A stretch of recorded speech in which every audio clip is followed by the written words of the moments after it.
쪽에 IT라든지 유행에 민감한 사람이라는 그런 그 사람에 대한 성향을 알게 해주고요. 저처럼 이렇게 다이소 시계 차는 사람도 있어요. 이런 사람은 완전히 좀 사회 반항아적인 기질을 가지고 있는 거죠. 브랜드 웃기지 마라, 뭐 스마트 웃기지 마라, 이런 성향, 반항적인 기질을 보이고 있다고 보시면 되겠습니다.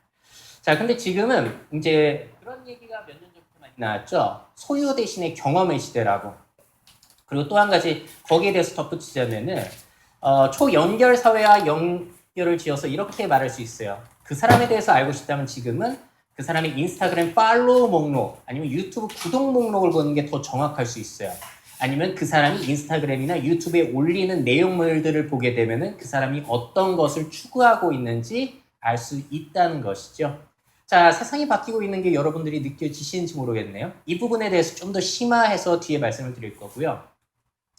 자, 이 흐름이 전체적인 환경과 기술적인 환경과 연관이 된 것이 우리는 지금 디지털 트윈스라고 해가지고 모든 실제 세계를 복제해가지고 데이터화해서 디지털 세계에서 구현을 하고 있잖아요. 즉 원자의 세계에서 비트의 세계로 넘어가고 있다. 그래서 산업적이나 직업적으로 비트와 관련된 산업들이 또 뜨고 있는 건데, 자, 이런 세계 속에서 관계 역시 원자의 관계, 실제 친구와 접촉을 하게 되는 그런 관계가 아니라 비트의 관계로 바뀌고 있다는 거예요. 세상의 흐름과 그 궤를 같이 하고 있는 거죠. 자, 그렇다면 우리가 이 변화를 왜 알아야 하는가? 자, 마샬 맥클루언이라고 하는 미디어 철학계의 거장이 있습니다. 지금 돌아가셨는데 미디어의 이해라는 대표작이 있고요. 그 책의 소제목은 또 인간의 확장이에요. 자, 이 책의 주요 메시지 중에 하나, 제일 유명한 그 대사가 바로 이겁니다. 미디어는 메시지다. 무슨 의미인 것 같으세요, 이게? 자, 그러니까 이 사람이 볼 때는 미디어 안에 있는 콘텐츠가 좋으면 좋은 영향을 끼치고 나쁜 콘텐츠는 사람들에게 나쁜 영향을 끼치는 게 아니라 뭐 그런 부분도 있겠지만 사람들이 간과하고 있다는 게 있다는 거예요. 그게 뭐냐면 미디어 자체가 사람들의 삶의 방식과 가치관 자체를 바꿔놓기 때문에 미디어 자체가 아예 메시지라는 겁니다. 자, 예를 들어서 TV를 얘기한다고 쳤을 때 그 안에 좋은 내용, 나쁜 내용 가지고 사람들이 떠들어도 되는데 그것뿐만이 아니라 TV라는 미디어가 생기니까 어떻게 생활 방식이 바뀌죠? 사람들 자체가 서로는 가족들이 서로가 서로를 보면서 소통했던 것이 한 곳을 보면서 소통하게 되잖아요. 같은 곳을 보면서. 일단 시선이 바뀌게 되는 거고 TV 자체가 생겨나면서 세계 곳곳에서 벌어지고 있는 일이 마치 지금 나의 앞에서 현존하면서 발생하고 있는 것 같은 인식의 확장을 불러일으킨다는 겁니다. 그러니까 매체 하나, 미디어 하나가 완전히 바꿔놓는다는 건데 이 초연결관계, 인터넷과 스마트폰 이후의 그 관계의 변화 역시도 우리 삶의 다양한 영역에서 완전한 변화를 가져올 것이라고 저는 분석을 하고 있는 거예요. 자, 제가 분석한다기보다는 사실 여러 가지 영향을 받아서 그걸 혼합한 자료라고 보는 게 더 정확하겠죠. 자, 아까 보여드린 짤처럼 저 짤 오늘 많이 보여드릴게요. 우리의 생활 방식, 가치관, 인간관계들이 완전히 바뀔 것 같다. 오늘 그 내용 준비한 겁니다. 자, 그럼 어떻게 바뀔 것 같으냐? 두 번째 챕터로 넘어가 볼게요. 바로 관계가 외적으로 확장되면서 내파가 되고 있는 현상이 동시에 펼쳐진다는 거예요. 자, 여기서 내파라는 것은 제가 일부러 한자로 적어둔 것이 내파를 검색하게 되면 파도에 의해서 뭐 배가 부서지는 이런 현상이 나오는데 그게 아니라 내부적인 내부 관계들이 파괴가 된다라고 보시면 될 것 같아요. 자, 설명 이어가 보도록 하죠. 자, 제가 하루는 인천 송도 컨벤시아에 중학교 야외 행사 날에 초청을 받았어요. 전에도 말씀드렸는데 4차 산업혁명 페스티벌인가 그래서 인천에 있는 모든 학교의 중학생들을 저기에 다 불러드렸습니다. 거기에서 완전 공개된 장소에서 강연을 하라 그러니까 저도 좀 황당하긴 했는데 어쨌든 간에 그 미션을 받고 가면서 이 생각을 했어요. 가봤자 이제 제 어릴 때 생각해가지고 누가 그걸 듣고 있겠어. 행사 같은 거를 다 밖에 나와가지고 지들끼리 놀고 있겠지라고 생각을 하면서 갔는데 실제로 가보니까 제 예상을 뛰어넘는 현상이 펼쳐지더라고요. 아이들이 밖에 나와서 모여 있기는 해요. 행사 안 들어요. 그런 거 왜 듣습니까, 애들이. 밖에 나와 있는데 지들끼리 얘기했어요. 저 때는 중학교 때. 근데 얘네들은 모여는 있는데 각자가 스마트폰을 보고 있다는 거죠. 각자가 인터넷 검색하고 게임하고 있고 SNS하고 카톡으로 얘기하고 있고 서로 포개져가지고 무릎 위에 누워있고 그렇습니다. 근데 서로가 소통하는 게 아니라 소통하는 대상은 오히려 외적으로 확장되어 있다는 거예요. 그리고 그 내부 집단은 그 결속력이 예전보다는 덜한 거죠. 자, 굉장히 충격을 받았던, 의미 있게 봤던 한 현상이었는데, 근데 그런 현상이 워낙에 비일비재하게 일어나잖아요, 우리 일상에서. 친구 관계, 연인 관계에서도. 전에 친구랑 오사카 여행을 갔는데, 맛집 찾아가지고 맛있게 먹고 있었거든요. 근데 친구가 계속 한 5분 넘게 스마트폰만 보고 있는 거예요. 야, 또 뭐 보냐? 그랬더니 운동화 보고 있다고. 운동화 보면 재밌어? 그랬더니, 난 이거 재밌다고. 그러니까 같이 있는 사람이랑의 관계는 파괴되고 외적으로 확장이 되고 있는 거. 아마 연인관계, 부부관계도 많이 느끼실 겁니다. 과거에 미디어 없을 때는 서로 대화하는 시간이 좀 있었을 수도 있겠죠. 그때 제가 안 살아봐서 모르겠습니다만. 근데 지금은 워낙에 스마트폰만 서로 각자 보고 있는 시간이 늘어나고 있잖아요.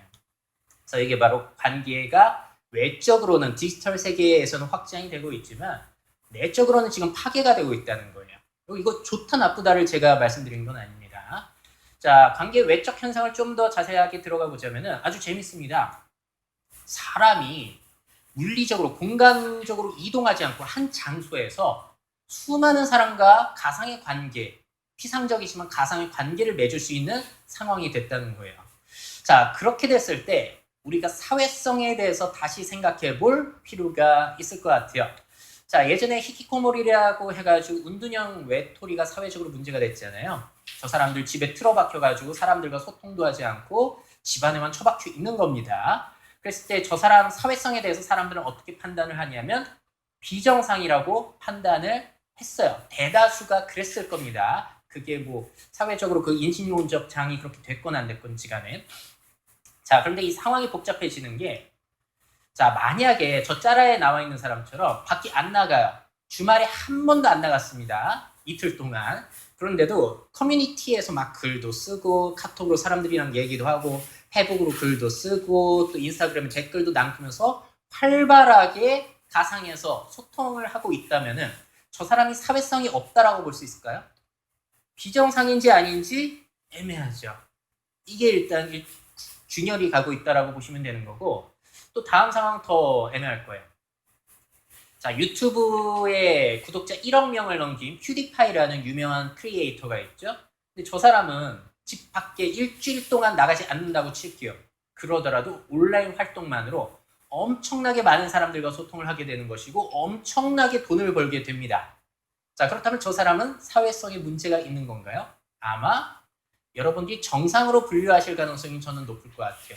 자, 이게 왜 그러냐면 현 사회에서 정상과 비정상을 구별하는 기준 중 하나가 뭐가 굉장히 중요하냐면 그 사람이 돈을 버냐 안 버냐예요. 그 사람이 밖에 나가냐 안 나가냐가 아니라 현대 자본주의 사회에서는 돈을 버냐, 많이 버냐, 그리고 못 버냐, 이게 많은 판단 기준이기 때문에 사회성에 관한 이 기준 자체가 이 온라인 상황과 초연결 상황과 이렇게 연결을 해보면 굉장히 변화가 있다라는 부분, 이것도 굉장히 신기한 거죠. 굉장히 희한한 현상이 펼쳐지고 있고 관계가 이상해지고 우리의 생활과 가치관이 바뀌어가고 있다는 부분에 제가 지금 주목을 하고 있는 거예요. 그래서 과거에 없었던 새로운 개념을 제가 제안 드리려고 하는데 바로 온라인 사회성이라는 개념이 생겼다는 겁니다. 다른 분이 먼저 이야기를 하셨을지는 모르겠지만 저는 본 적은 없어요. 온라인 사회성이라는 게 뭐냐면 예를 들자면 이런 거예요. 지금 넷플릭스 보시게 되면 캐머런 쫓아가기라는 다큐멘터리가 있습니다.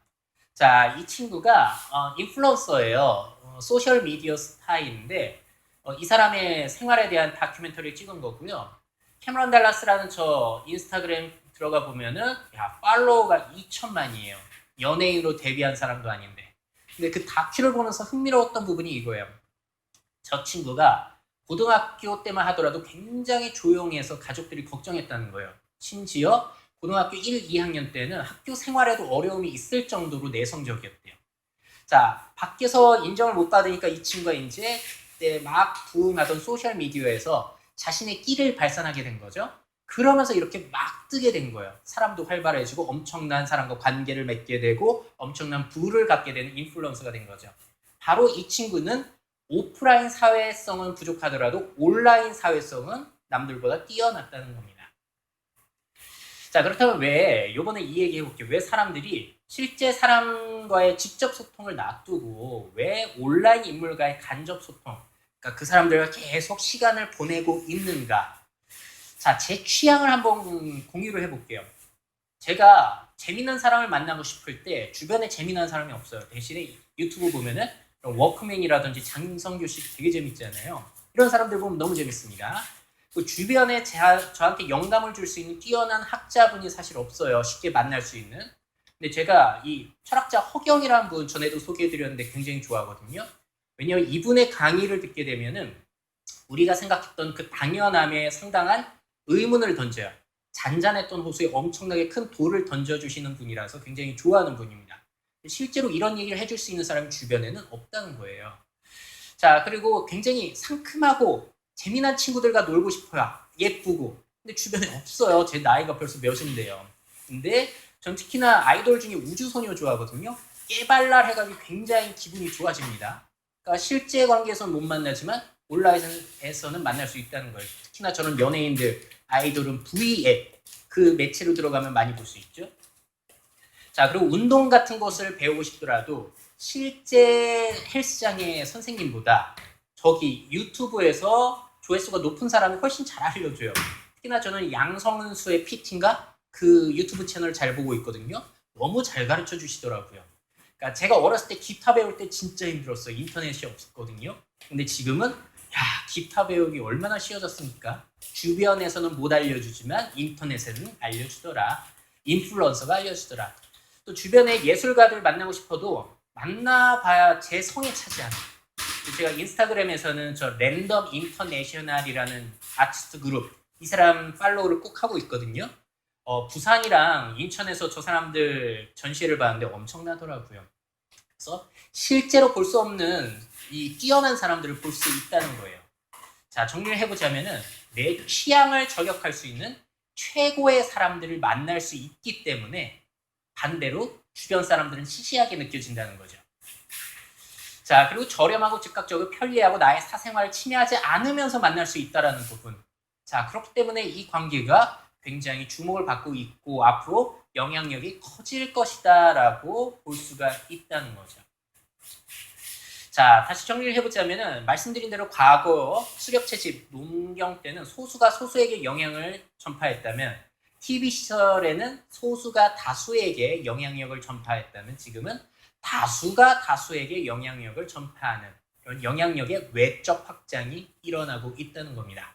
그러니까 엄마 아빠한테 받는 영향도 분명히 있지만 지금은 이제 내가 온라인상에서 보는 사람들, 인플루언서나 여러 유튜브 채널, 인스타그램 계정을 운영하는 사람들한테 영향을 엄청나게 받고 있다는 거예요. 과거와는 이건 분명히 다른 환경이거든요.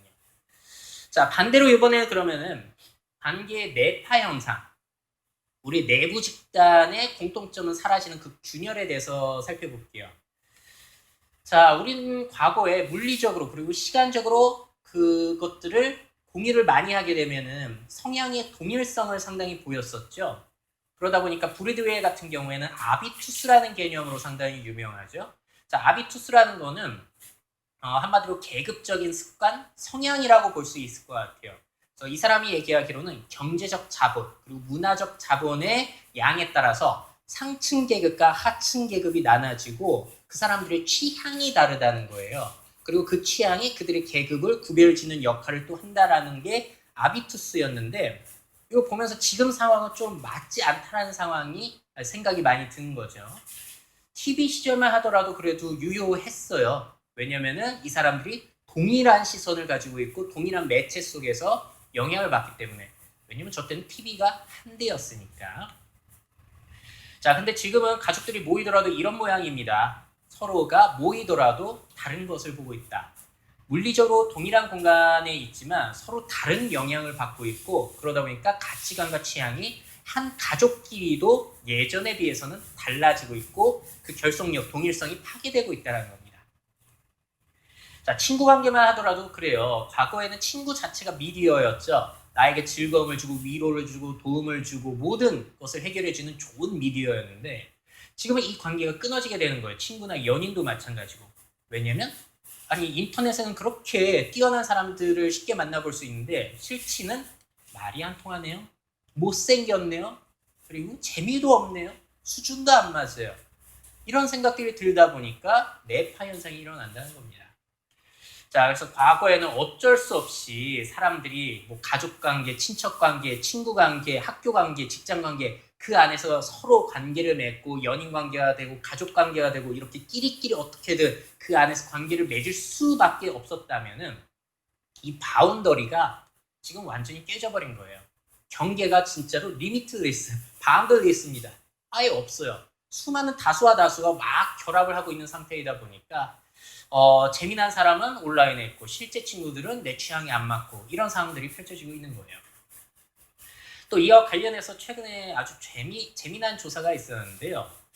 자, 여러 가지 소셜미디어 수단 중에서 유튜브와 인스타 빼고는 사용 시간이 줄었다는 거예요. 그러니까 페이스북이라든지 카카오 페이지, 네이버 밴드 이런 것들의 사용량이 줄어들었다는 건데, 자, 이것도 생각해보면 재밌어요.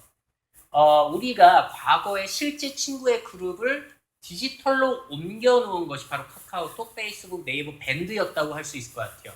실제 관계를 그 디지털 세계, 온라인 세계로 복제한 거죠.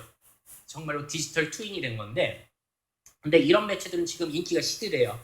왜냐면 아예 내 집단 자체가, 내부 집단 자체가 균열이 갔기 때문에 그런 겁니다.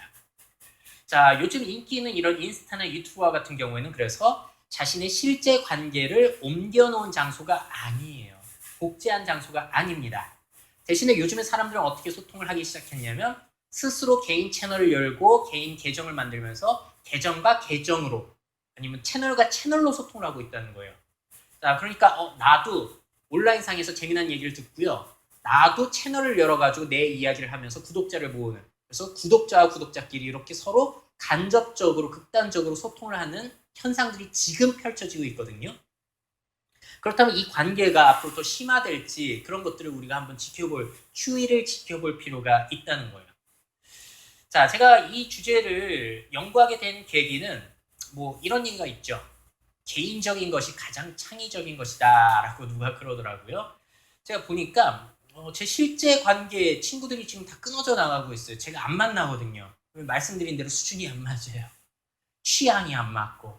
그러니까 수준이라는 것이 높고 낮고를 떠나가지고 말 자체가 이제 관심사가 달라지니까 안 통하기 시작합니다.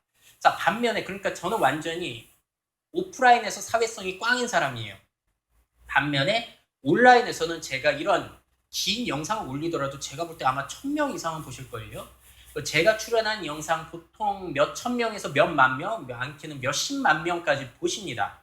그러니까 저는 오프라인 사회성은 꽝이지만 온라인 사회성은 다른 사람보다 좀 높은 편이라고 볼 수가 있는 거죠. 수많은 댓글로서 다양한 사람들과 관계를 맺기도 하고요.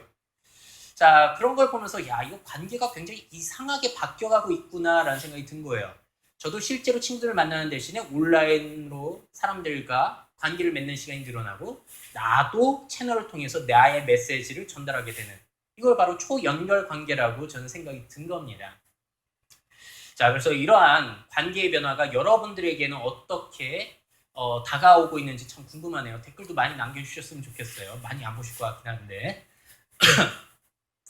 자, 일단 앞으로 초연결 관계가 늘어날까요? 줄어들까요? 자, 디지털 네이티브를 생각해 봅시다. 자, 지금 태어나는 아기들 그리고 어린아이들 같은 경우에는 태어났을 때부터 이런 환경이 조성이 되어 있었어요.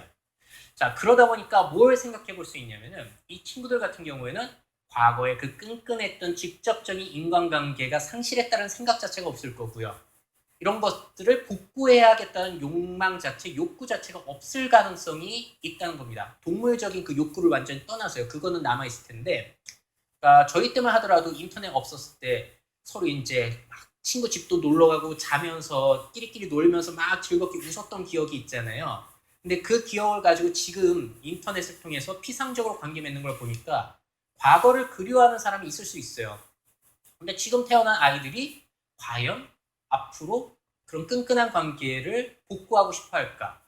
이건 새로운 하나의 형태로서 신선하기 때문에 그럴 수 있겠지만 우리 때와는 다른 생각을 가질 것이라고 생각이 들더라고요. 실제로 지금 콜포비아 같은 현상이 있잖아요. 전화 오면 두려운 거예요. 그것도 이제 실제로 대화를 하는 거니까. 그리고 언택트 기술이 뜨는 이유도 마찬가지인 거죠. 그래서 사람들이 이제 간접적으로 맺는 것에 점점 더 익숙해지고 있어요. 자, 그리고 앞으로 심지어 아이들은 인공지능과 대화를 나누는 게 태어났을 때부터 가능하죠. 주문할 때 항상 저런 키오스크 이용하죠. 차량을 탑승하더라도 저런 자율주행 자동차를 만약에 이용하게 된다면 정말로 관계가 더 끊겨요.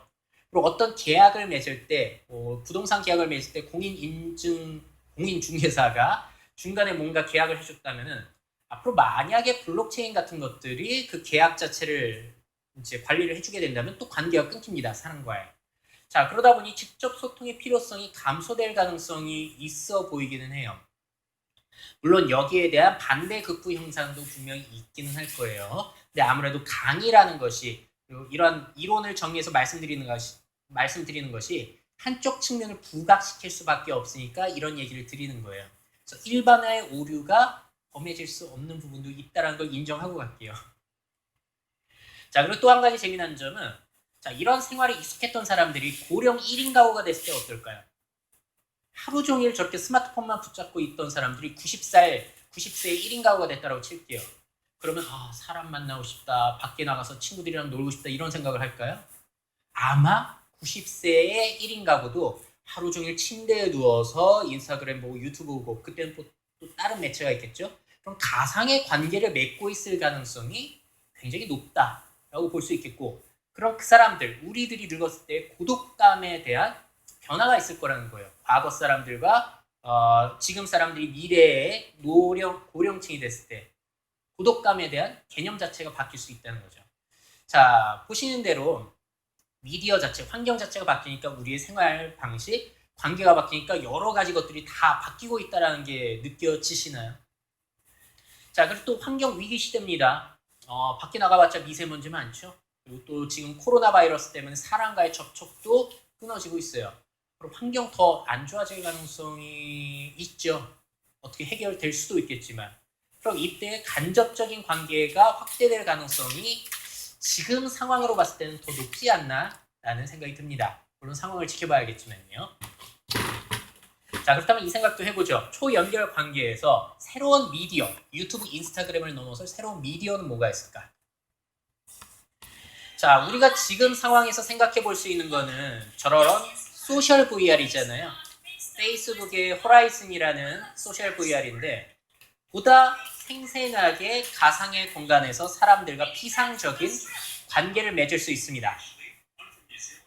자, 뉴질랜드에 있는 사람과 만나서 그림 그리는 동호회도 할 수 있는 거고요. 다양한 공간으로 순간이동을 할 수 있는 건데 지금 상황으로서는 떠올릴 수 있는 게 저 정도예요. 근데 저는 저기에 대해서 회의적이라고 말씀을 드리는 게 집에서 즐기는 미디어 치고는 너무 움직임을 많이 요구합니다. VR은 일단 서야 되고 몸을 이렇게 움직이고 고개를 꼿꼿이 들어야지 시선도 이렇게 할 수 있다 보니까 집에서 즐기는 미디어 치고는 너무 번잡스러워요. 우리가 지금 인스타나 유튜브 볼 땐 그냥 누워서 보잖아요. 소파에 걸터 앉아서도. 저거는 그렇지 않다는 거죠. 지하철이나 그런 데서 하기도 그렇고. 그래서 어떻게 될지는 한번 지켜봐야 될 것 같아요. 자, 그 다음에 이번에는 이제 관계의 피상성 얘기를 좀 드려야 될 것 같은데요. 그러니까 이렇게 기성세대가 이렇게 얘기할 수도 있어요. 인터넷상에서 이렇게 만나서 관계 맺는 게 무슨 관계냐? 그러니까 유튜브 보고 있는 걸 뭐 관계라고 칠 수 있냐? 이렇게 볼 수도 있거든요. 이거 충분히 가능한 얘기인데 자, 일단 덤바의 수부터 얘기를 해볼게요. 저 사람이 분석을 한 게 그거잖아요. 사람들이 아무리 많은 사람들과 관계 몇천 명씩 친구를 사귄다고 하더라도 친밀한 관계를 유지할 수 있는 한계는 150명이 한계더라. 그리고 그 중에서 진짜 친구는 5명으로 다 좁혀지더라라는 것이 바로 덤바의 수예요. 근데 저 덤바라는 사람이 이 소셜 미디어 관계까지 한번 연구를 해봤더니 페이스북 친구가 2,000명이건 5,000명이건 간에 여전히 그 안에서 친밀하게 관계 맺는 사람은 150명으로 똑같더라라는 보고서를 내게 됩니다. 그러니까 나머지 관계는 굉장히 피상적일 수밖에 없다라는 거예요. 자, 그랬을 때 이 생각을 해볼 수 있어요.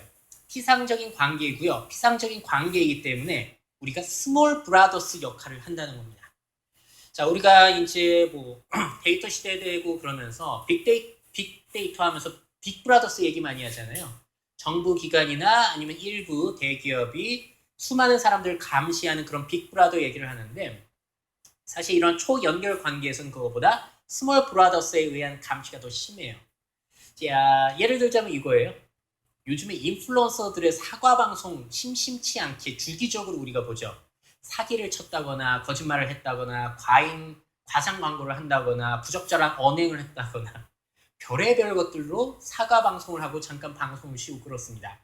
자, 이게 왜 그러냐면 피상적인 관계라서 그래요. 그러니까 만약에 음주운전이라고 칠게요. 음주운전, 만약에 실제 친구가 음주운전을 했다라고 얘기를 했을 때 우리들은 이렇게 반응을 하겠죠.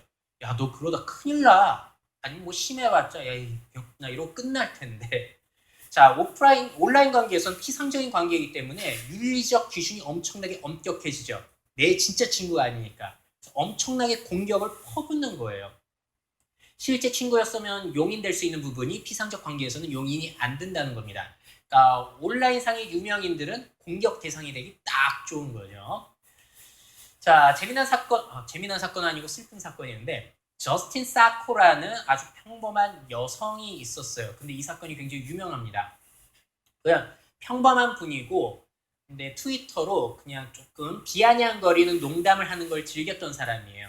근데 그런 거 올리더라도 거의 반응이 없었거든요. 근데 어느 날 아프리카로 출장 가기 전에 공항에서 트위터로 이런 메시지를 남겼습니다. Going to Africa, hope I don't get AIDS. Just kidding, I'm white. 자, 무슨 말이죠? 아프리카로 갔는데 에이즈 안 걸렸으면 좋겠네요. 에이, 농담이에요. 제가 백인인데 무슨 에이즈에 걸려요. 라고 완전히 인종차별적인 발언을 하고 비행기를 탄 거예요. 그리고 비행기를 내렸을 때 난리가 난 겁니다. 아니 갑자기 이 트윗을 사람들이 리트윗하면서 엄청나게 퍼간 거예요.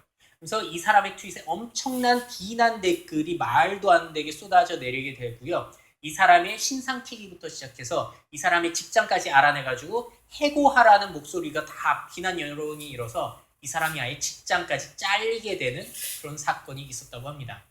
실제 친구가 이런 농담을 했으면 뭐 그냥 웃어 넘기던지 야 너 그러다가 큰일 나 라고 하면서 끝날 텐데 피상적인 관계니까 그렇지 않다는 거예요. 자, 그러니까 야 이건 피상적인 관계는 진정한 관계라고 볼 수 없는 건가? 굉장히 열등한 관계인 건가? 그렇게 보기도 좀 애매한 것 같습니다. 자, 예를 들어서 우리가 누군가 인플루언서들을 많이 구독하는 구독자라고 쳤을 때 내가 구독하는 그리고 팔로우하는 개인 채널 그리고 그 사람이 나에게 도움을 줄 가능성 굉장히 적죠. 내가 돈 필요할 때 그 사람이 나한테 돈 빌려주거나 그러지는 않을 거잖아요. 아니면 이사 간다고 연락했더니 이사를 도와준다거나 그러지는 않을 거란 얘기죠. 자, 그런 면에서 보면 야 되게 별로 쓸데없는 관계구나 할 수 있겠지만 나에게 즐거움을 주고 정보를 제공하는 측면에 있어서는 실제 관계보다 나은 측면이 있어요. 그러니까 온라인 관계가 중요한 부분이 있고 오프라인 관계가 중요한 부분이 따로 있다는 겁니다. 자, 이런 개인 채널을 운영하는 사람들도 마찬가지예요. 나의 팔로우 구독자가 나에게 도움을 줄 가능성 이때는 좀 높을 것 같아요. 왜냐면 어떤 유명한 팔로워가 만약에 암에 걸렸다고 칠게요. 사실은 저 암에 걸렸습니다. 그러면 사람들이 정말 몇만 명이 댓글을 달아가지고 그 사람을 위로해 줄 수도 있고 후원해 줄 수도 있고 아는 의사를 소개해 줄 수도 있고 별의별 일이 생길 거예요. 실제 친구 이상의 위로를 해줄 수도 있겠죠. 실제로 이런 일이 있었더라고요. 아임뚜렛 사건 아십니까? 뚜렛 증후군이라고 해가지고 일종의 킥장애죠. 그래서 라면 먹다가 확 이러면서 라면도 못 먹게 되는 이런 장애의 영상을 올리는 채널이었는데 굉장히 인기가 많았다고 해요. 그래서 이 사람이 영화관에도 못 간다 이 장애 때문에 그러니까 이 인천시의 시민들이 모여가지고 인천의 영화관을 대관하는 움직임도 추진이 되고 실제로 인천시를 통해서 2천만 원 가까운 후원금까지 모였다고 합니다. 그러니까 이 피상적인 관계가 도움이 되지 않는 게 아니에요. 운영하는 사람의 입장에서는 도움이 될 수도 있다는 거죠. 실제 친구보다도. 근데 안타깝게도 이 사건이 사기로 밝혀지면서 사람들에게 많은 상처를 준 그런 사건입니다. 이 얘기는 또 뒤에 나누게 될 거예요. 자, 그래서 실제 친구가 도움이 되는 부분, 이런 피상적인 관계가 도움이 되는 부분, 어느 쪽이 낫다라고 보기보다는 그 성격 자체가 다르다라고 보셔야 되겠고, 자, 그래도 무시해서는 안 되는 게 이 영향력이 계속해서 증대되고 있고 확대되고 있고 우리의 일상생활에 스며들고 있다는 거예요. 그래서 무시해서는 안 되는 관계라는 것은 분명한 것 같습니다. 자, 다음 챕터로 넘어가 보겠습니다. 보기 말르네. 자, 오늘 뭐 자연스럽게 하려고 뭐 팔자력으로도 이해하세요. 자, 다음 챕터는 욕망의 광장이에요. 자, 우리가 광장 하면은 과거에 사람들이 가장 많이 모였던 장소가 사실 광장이잖아요. 근데 지금은 사람들이 가장 많이 모이는 장소가 소셜미디어 공간인 것 같아요. 근데 이 공간은 정말로 그야말로 21세기 욕망과 쾌락의 광장이라고 볼 수 있을 것 같습니다. 물론 우리의 생활 공간 전체가 욕망과 쾌락의 공간이라고 볼 수 있겠죠. 우리는 다 그 존재들이니까. 근데 이 공간은 그게 완전히 대놓고 드러난다는 거예요. 이런 소셜 미디어의 인플루언서들, 유명한 사람들이 하는 메시지들은 거의 공통적으로 이렇습니다. 나 잘 살고 있다. 나 인기 있다. 나 돈 많어. 나 잘 나간다. 내 애인 잘났다. 이런 것들이에요. 욕망이 들끓고 있죠. 사람들이 원하는 것들. 자, 인기 있는 것들은 거의 이런 얘기를 하고 있는데, 자, 여기에서 자크 라캉 정신 분석하게 돼가지고 이 사람의 팔로스 이론을 대입해보면 상당히 재밌습니다. 자, 팔로스 이론만 가지고 이 설명을 제가 하지도 못하지만 이것만 가지고 설명하면 뭐 이것만 가지고도 몇 강이 나올 수 있는데 제가 이해하고 이용하려는 부분만 제 멋대로 해석해서 이용할게요. 라캉의 팔로스라는 것은 원래 팔로스가 무슨 뜻이냐? 남근, 성기라는 뜻이에요. 영어로는 페니스라는 뜻인데 라캉 이론에서의 팔로스란 상징적인 거세된 남근입니다. 남근이 거세된 건데 그게 진짜로 고추가 잘려나간 게 아니라 상징적인 거라는 거예요. 자, 그러니까 다른 말로 쉽게 아주 제멋대로 해석을 하자면 이런 겁니다. 우리의 중요한 것이 결여되어 있다는 거죠. 사람들은. 그러니까 거세 컴플렉스에 시달리고 있다는 거고 중요한 것이 결여되고 있는데 그래서 이 잘려나간 팔로스를 다시 찾으면은 나의 욕망들이 온전하게 채워지고 쾌락을 찾을 수 있을 것이라는 사람들이 기대를 갖게 된다는 거예요. 자, 그러면서 이러한 생각들이 언제부터 형성이 되냐면 아기 때부터 형성이 되는데요. 재밌는 부분이 여기서부터 시작됩니다. 아기와 같은 경우에는 이 팔로스를 찾기 위해서 어떤 사람의 문법을 따라하냐면은 아버지의 문법을 따라한다는 거예요. 아버지의 욕망, 아버지의 행동거지 이런 것들을 따라하게 된다는 겁니다. 왜냐하면은 이 전통적인 가정, 가부장적 사회에서의 아버지, 엄마, 아기 관계에서는 권력을 누가 가지고 있고 가장 멋대로 하는 사람이 아버지잖아요. 그러니까 저 사람, 아버지는 팔로스를 가지고 있구나. 욕망을 채운 사람이구나 해가지고 그 사람을 따라한다는 거예요. 남자아이들은. 또 재미난 점은 여자아기들은 아버지의 문법을 따르지 않고 어머니의 문법을 따른다는 겁니다. 어머니는 이미 거세된 사람이거든요. 욕망을 아버지에 비해서는 억압받는 사람이기 때문에. 자, 그 얘기는 뭐냐면 어머니는 어떤 전략을 취하는지 봤더니 자기 자신을 팔로스로 만든다는 거예요. 자기 자신을 욕망의 대상으로 만들어서 권력자들이 자신을 욕망하게 만든다는 겁니다. 이건 뭐 지금 논란의 여지가 많은 이론이지만 이 인스타그램 같은 것의 계정과 연관을 지어서 생각해보면 재밌어요. 그러니까 여기에서 사람들이 올리는 것들은 다 팔로스를 찾기 위한 몸부림처럼 저는 느껴진다는 거죠. 자, 예를 들자면 그런 거예요. 남자들 같은 경우에는 남자들이 욕망 것들을 자신들도 추구하는 거예요. 그러니까 라캉이 그런 얘기 하잖아요. 타자의 욕망은 욕망하는 존재다, 사람들이. 그래서 그게 뭐냐면은 멋진 차, 집, 시계 이런 것들을 추구한다는 거죠. 자, 그래서 그런 것들 남자들이 올리면서 막 플렉스 하면서 자랑하고 이런 거라고 볼 수 있겠고, 자, 여자들 같은 경우에는 몸매 예쁜 거 사진 올리고 어디 분위기 좋은 카페 가서 귀족처럼 사진 찍고 그러면서 여기 아름다운 모습을 올리면서 자신을 욕망할 수 있게 자기 자신을 팔로스적으로 만드는 경향들을 지금도 목격할 수가 있습니다. 가부장적인 사회가 많이 해체가 됐는데도 그런 모습들이 많이 보인다는 거죠. 자, 그렇다면은 그 결과가 어떤 일이 펼쳐지느냐? 많은 사람들이 그런 짓을 하는 사람들을 보면서 동경의 코드가 생긴다는 거예요. 자, 이런 착각을 하게 된다는 거예요. 야, 저 사람은 분명히 완벽한 행복한 삶을 살고 있을 거야. 한마디로 저 사람은 팔로스를 가지고 있는 사람이야. 욕망이 채워져 있는 사람일 것이야 라는 착각을 하게 된다는 겁니다. 물론 우리들은 현대적인 교육을 받아서 그렇게까지 생각하는 사람이 많지는 않겠지만 그럼에도 불구하고 이런 사람들에게 지속적으로 노출이 되면서 무의식적으로 그렇게 우리가 동경을 하게 돼요.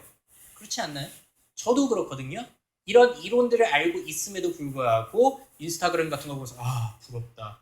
와 차봐. 저런 거 가지면 진짜 좋겠는데? 이런 생각하게 된다는 거예요.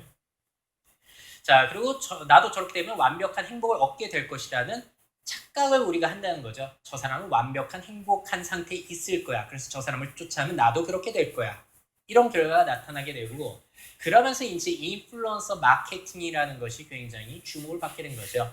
과거에는 연예인만 누릴 수 있었던 이런 마케팅 효과를 지금 다수가 다수에게 영향력을 끼치게 되면서 일반인들도 이러한 영향력의 중심에 있게 된다는 겁니다. 또 다른 결과 볼게요. 자, 다음 결과는 바로 좌절 코드가 또 생겨나죠. 이건 뭐 빠르게 넘어갈게요. 자, 그러니까 어쩜 그렇게 거기에서 주목받는 사람들 다 잘생기고 예쁜지, 그리고 야, 쟤는 저렇게 잘 사는데 나는 뭐냐, 이런 생각이 드는 거죠. 과거에 귀족 사회일 때는 귀족들에게만 저런 것들이 한정되어 있었기 때문에 나는 어쩔 수 없이 귀족이 아니니까 이렇게 살아야지 하고 만족할 수도 있고, 또 일부 소수 연예인들만 그런 부를 누렸을 때 연예인이잖아 하면서 끝날 수가 있는데 지금은 그렇지 않다는 거예요. 자, 영향력을 주는 사람들이 외적 확장을 일으킨다라고 말씀을 드렸는데, 그러다 보니 평범한 사람들까지 비교의 대상으로 된다는 거죠. 옛날 얘기 중에 사촌이 땅을 사면 배가 아프다고 하는데, 지금은 별의별 사촌들이 땅 사고 부가티 사고 강남에 집 사고 이런 거 보면서 엄청나게 배 아픈 생활이 매일 이어지고 있다는 겁니다. 자, 그러니까 우리가 핑계 댈 수도 없는 거예요. 저 사람이 그냥 일반인인데 쟤는 뭔데 저렇게 돼? 이런 걸 보니까 내가 불안해질 수밖에 없는 거고. 자, 우리가 이 삶의 만족감을 얻고 행복을 얻기 위해서는 이런 것이 필요하죠. 타인의 고통을 목격을 해야 돼요.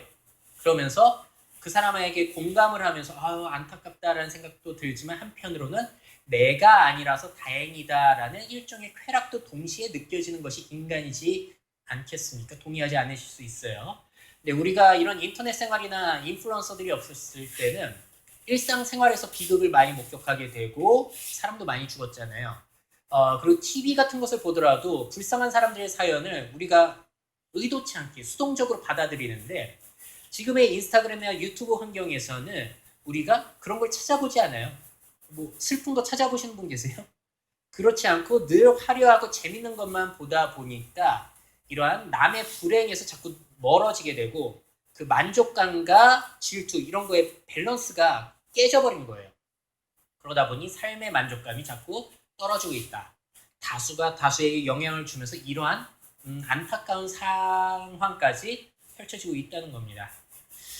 자, 하지만 이러한 소셜미디어 사회에서 이들이 보여주는 이미지가 진짜는 아니죠. 진짜일 수도 있지만, 자, 예를 들어서 이런 거예요.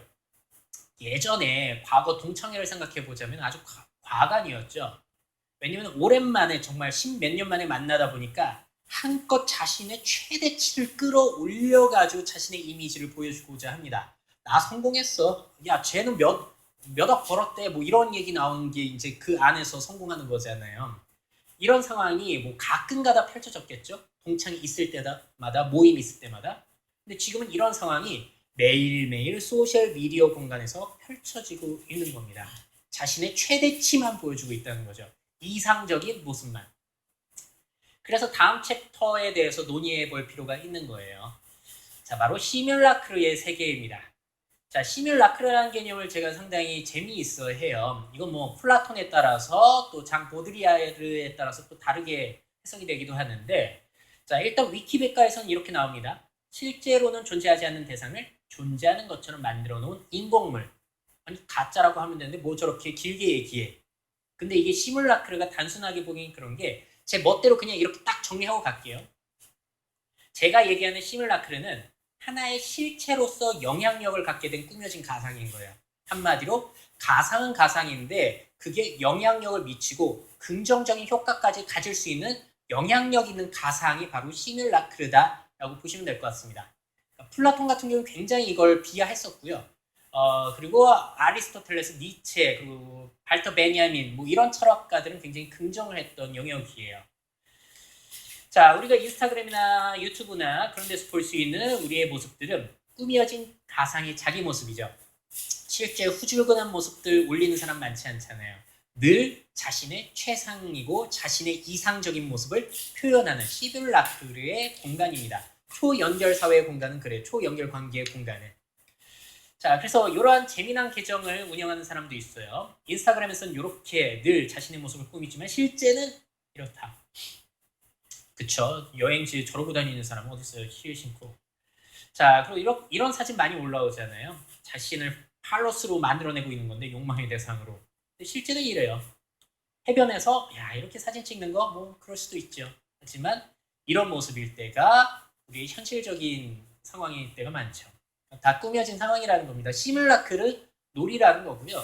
그랬기 때문에 제가 뭐 이건 나쁘다라고 평가하는 게 아니에요. 좋고 나쁘다를 떠나서 영향력이 있다는 부분에 초점을 맞춘 거거든요. 자, 이런 시뮬라크 세계의 특징을 보자면은 일단 보여지는 이미지가 중요하죠. 뭐 내면의 성실함, 아름다움 그런 거 없습니다. 일단 보여지는 이미지가 중요한 거고 그렇기 때문에 또 이 공간은 가상 공간이잖아요. 실제로 남이 침입하지 않는 그러다 보니까 이미지 메이킹이 쉬워요. 이와 관련해서 또 말씀을 드리자면은 요즘에 인명의 모임, 취향 모임, 그러니까 사람들이 서로 나이라든지 직업을 캐묻지 않은 이런 모임이 뜨고 있다고 하는데 그 모임이 뜨고 있는 이유 중에 이런 게 있어요. 나의 이미지를 그 장소에서는 내가 컨트롤할 수 있기 때문에. 왜냐면은 평소에 쌍욕을 달고 다니던 사람이 갑자기 욕을 안 하고 교양 있는 척을 한다고 칠게요. 친구한테는 안 먹히잖아요. 실체를 알기 때문에. 근데 이러한 인터넷 공간, 여러분들 제 실체를 모르시죠? 제가 쌍욕을 달고 살 수도 있는 거잖아요. 평소에. 자, 이런 것처럼 이미지 메이킹이 쉽다는 거예요. 자, 그리고 이 공간은 정말로 이상적인 자기 자신을 표현하는 공간이에요. 있는 그대로를 드러내는 공간이 아니라. 자, 그렇기 때문에 제가 볼 때 일종의 예술적 창작놀이라고 저는 생각을 합니다. 그러니까 예를 들자면 이런 거예요. 힌디 셔먼이라고 하는 아티스트가 있어요. 유명한 분이에요, 이분. 근데 이분이 셀프 포트레이트 시리즈, 자화상 시리즈로 뭘 하냐면은 이런 거예요. 완전히 다른 모습으로 자기 자신을 꾸며가지고 사진을 찍는 시리즈물입니다. 다 동일 인물이에요. 근데 완전히 다른 사람처럼 보이죠? 이게 작품이고 굉장히 고가에 팔려 나갑니다. 자, 참고로 여러분들 이 작품은 안국역 쪽에 있는 그 아라리오 뮤지엄 그 공간 사업 가시면은 신디 셔먼 작품 보실 수가 있으세요. 근데 이러한 예술적 창작놀이를 우리들이 스마트폰에 카메라가 들어오면서 그리고 그걸 올릴 수 있는 인터넷 환경과 인스타그램이라는 플랫폼이 생기고 유튜브 채널이 생기면서 누구든지 자신의 이상적인 모습을 꾸며서 올리는 창작놀이를 우리가 다 하고 있다라고 볼 수 있을 것 같아요. 그러니까 많은 사람들이 여자분들 특히나 구도 이렇게 잡고 그리고 예쁘게 꾸미고 어플로 보정하고 이런 것도 다 창작놀이인 거죠. 예술적 창작이 뭐 따로 있겠습니까? 이게 다 창작인 거지. 자, 그리고 제가 만들어낸 이 이미지가 있죠. 제 유튜브 채널 그리고 지금 모습을 보시게 되면은 제가 미래캐스터 황준원이라는 일종의 시뮬라크를 진짜 황준원이라는 사람의 시뮬라크를 여러분들은 보고 계신 거예요. 자, 미래캐스터 황준원이라는 것은 제가 만들어낸 가상의 이미지고요. 보시면 초창기에 그래서 저렇게 이미지를 만들어내는 것을 확인할 수가 있어요. 지금이랑 다르죠. 저 때는 짧고 단정한 머리 그리고 수염, 수트 딱 이렇게 해가지고 조금 이런 분석적인 부분에 전문가처럼 보이고자 하는 가상의 이미지를 제가 만들어낸 거예요. 왜냐면 저는 아무것도 없이 시작을 했기 때문에 진짜 별거 없이 시작했는데 근데 이렇게 시뮬라크로 이미지를 만들어냈는데 사람들이 산 거죠. 그 이미지를. KBS라든지 JTBC 여러 가지 방송국에서 저를 불러냈고요. 그리고 실제로 강연을 다니면서 제가 돈을 벌고 있잖아요. 정말 실제 황준원과는 다른 시뮬라크르, 미래캐스터 황준원이라는 시뮬라크르가 돈을 벌어오고 있는 겁니다. 자, 구글에서 제 이름을 치시더라도 수많은 제 신문 기사와 활동 모습들을 확인할 수가 있는데 저 중에 제 진짜는 아무것도 없어요. 실제 황준원은 빵끈한 추리닝이라든지 그런 거 후줄근하게 하고 다니고 머리도 지금은 에센스 발라고 찰랑찰랑 하는 건데 평소에 말도 되지 않습니다. 옷도 당연히 이렇게 안 입고 말투도 이렇지 않아요. 철저하게 저 이미지들은 다 가짜예요. 근데 여러분들이 그 가짜 이미지를 지금 소비하고 계신 거죠. 자, 초연결 관계에서는 이런 시뮬라크르 놀이가 상당히 중요한 겁니다. 그래서 자, 그래서 사람들한테 중요한 거는 저 모습이 실제냐 가짜냐 보다도 지금 내가 당장 보고 있는 게 가치가 있냐 없냐, 이게 더 중요해진 거죠. 제가 전에 포스트 리얼리티라고 해가지고 또 소개를 해드렸었는데 거기에 주된 내용이 이거였어요. 포스트 리얼리티, 실제 세상 다음의 세상으로 가고 있고 가상과 현실을 구별하기 어렵고 사람들은 슬슬 가상과 현실을 구별하지 않기 시작했다. 그런 걸 구별할 생각을 하지 않기 시작했다. 그 시대가 바로 포스트 리얼리티라고 부르고 있는 겁니다, 제가. 자, 그리고 펭수 사태만 보더라도 그렇잖아요. 저 진짜라고 믿는 사람 없잖아요. 그래도 재밌으니까 저 시뮬라크르 놀이를 여러분들이 즐기고 계신 거죠. 초연결 관계에서는 그런 겁니다. 자, 그렇다면은 이런 디지털 시뮬라크르 놀이 시대 속에서 미래에 또 어떠한 기회가 있을지 많이 소개해드렸는데 앞으로는 제 이미지를 이렇게 꾸며가지고 하는 걸 이상으로 뛰어넘어서 아예 가상 모델, 디지털 모델 자체를 만들어서 활동을 시키는 수도 있죠. 저는 일본 모델 2명이고요. 그 왼쪽에 있는 거는, 오른쪽에 있는 거는 한국의 디지털 버추얼 모델이에요. 저런 걸 만들어가지고 이제 경제적인 가치까지 만들어낼 수 있어요. 실제로 맨 좌측에 있는 분은 SK2, TBCF까지 찍으셨거든요. 일본에서. 존댓말을 쓰고 있네, 가상 모델한테. 자, 그 다음에 VTuber 같은 것도 있죠. 가상 아바타를 만들어 놓고 이제 그 안에서 유튜브 방송이라든지 그런 걸 하게 되는 겁니다. 제일 유명한 키즈다 아이 같은 경우에도 음반도 내고 CF도 찍고 난리가 났잖아요. 그래서 어떻게 보자면 실제 모습 자체는 내가 못생겼으면 차별을 받게 되는데 오히려 더 공평한 세계라고 볼 수도 있을 것 같아요. 물론 거기 안에서 자본력의 차이가 또 영향을 미치겠지만. 그리고 아예 극사실주의를 지향할 수도 있죠. 이번 2020년 CES에서 화제가 됐던 네온이라는 회사, 삼성산하죠. 정말 사람과 똑같은 가상의 사람, 인공인간을 만들어서 활동하게 하는 수도 있을 겁니다. 이런 것들이 앞으로는 새로운 기회가 될 수 있겠죠. 이런 솔루션을 제공하는 사람들, 그리고 기업들, 그리고 이런 걸 이용하는 사람들. 그래서 이런 내용은 제가 전달드렸던 미래의 첨단 아바타 생활, 이 영상 보시면 될 것 같습니다. 자, 그런데 아까 제가 아임투렛에서 후원금도 모으고 했는데 이게 가짜라고 말씀드렸잖아요. 그래서 이게 시뮬라크의 놀이, 거짓, 사기의 사실 아슬아슬한 줄타기 상황이거든요. 그러니까 모든 상황에 긍정적인 측면만 있는 것은 없기 때문에 우리가 이 부분에 또 주의할 필요도 있다라고 보시면 될 것 같습니다. 사기꾼들 앞으로 많아질 것 같아요. 주의하셔야 되고. 근데 사기꾼과 아니고의 차이는 뭘까요? 제가 학위도 없이 이렇게 시작하고 있는데 저한테 돈 주고 있고 이런 사람들이 있거든요. 그럼 저도 사기꾼이 아닌가요? 참 애매하죠. 자, 다음에는 이제 6번째 챕터 영향력 자본에 대한 이야기, 그리고 그 불평등에 대한 이야기 해보겠습니다. 이런 얘기 할 때 가장 먼저 떠올릴 수 있는 유명인의 말, 바로 앤디 워홀이 했던 미래에는 누구나 15분 동안은 유명해질 것이다 라는 말이 떠오를 거예요.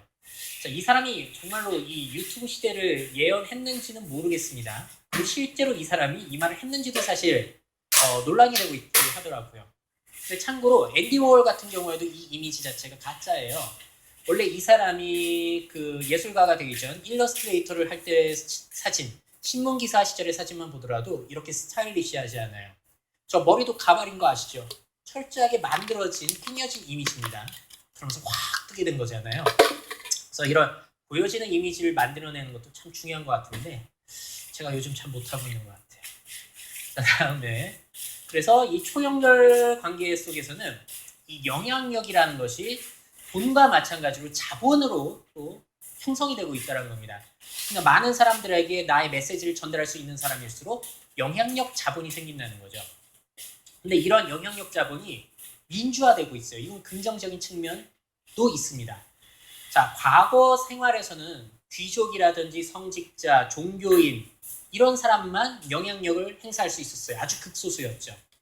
자, 그 다음에 대중매체 시대에서는 연예인이라든지 운동선수, 정치인 이런 소수의 사람들이 엄청나게 영향력을 미치게 됐었는데 지금 말씀드린 대로 다수가 다수에게 영향력을 미칠 수 있는, 영향력을 쌓을 수 있는 환경은 일단 조성이 됐습니다. 무한 경쟁이 되면서 사람들이 거기에 피곤함을 느낀다는 것은 사이드 이펙트지만 어쨌든 간에 영향력 자본이 민주화되고 있는 측면은 있어요. 자, 그러다 보니까 영향력 자본만으로 먹고 살 수 있는 사람들이 생겨난 거죠. 자, 이건 신문기사에서 가져온 건데, 뭐 보람튜브라든지, 뭐 제이플라뮤직, 또 정성아 기타 치는 친구, 엄청나게 돈을 벌고 있잖아요. 또 한 가지, 자, 1밀리언 댄스 스튜디오 리아킴이라는 안무가가 개인 유튜브 채널 중에서는 제일 많다고 하죠. 구독자 1980만 명. 한 사람의 영향력이 심지어 지역을 넘어서서 세계로 뻗어나갈 수 있는 이 상황. 이거를 이용하는 것도 상당히 중요해진 상황인 거죠. 자, 그래서 자본주의 사회에서 그 사람의 가치는 사실 그 사람의 직업, 재산, 소유물로 환원이 됐다라면은 지금 초연결 관계에서의 사람의 가치는 그 사람의 구독자, 팔로워, 좋아요가 그 사람의 가치를 나타내고 있다. 그리고 이러한 가치가 또 경제적인 가치로 환원되고 있는 상황인 거죠.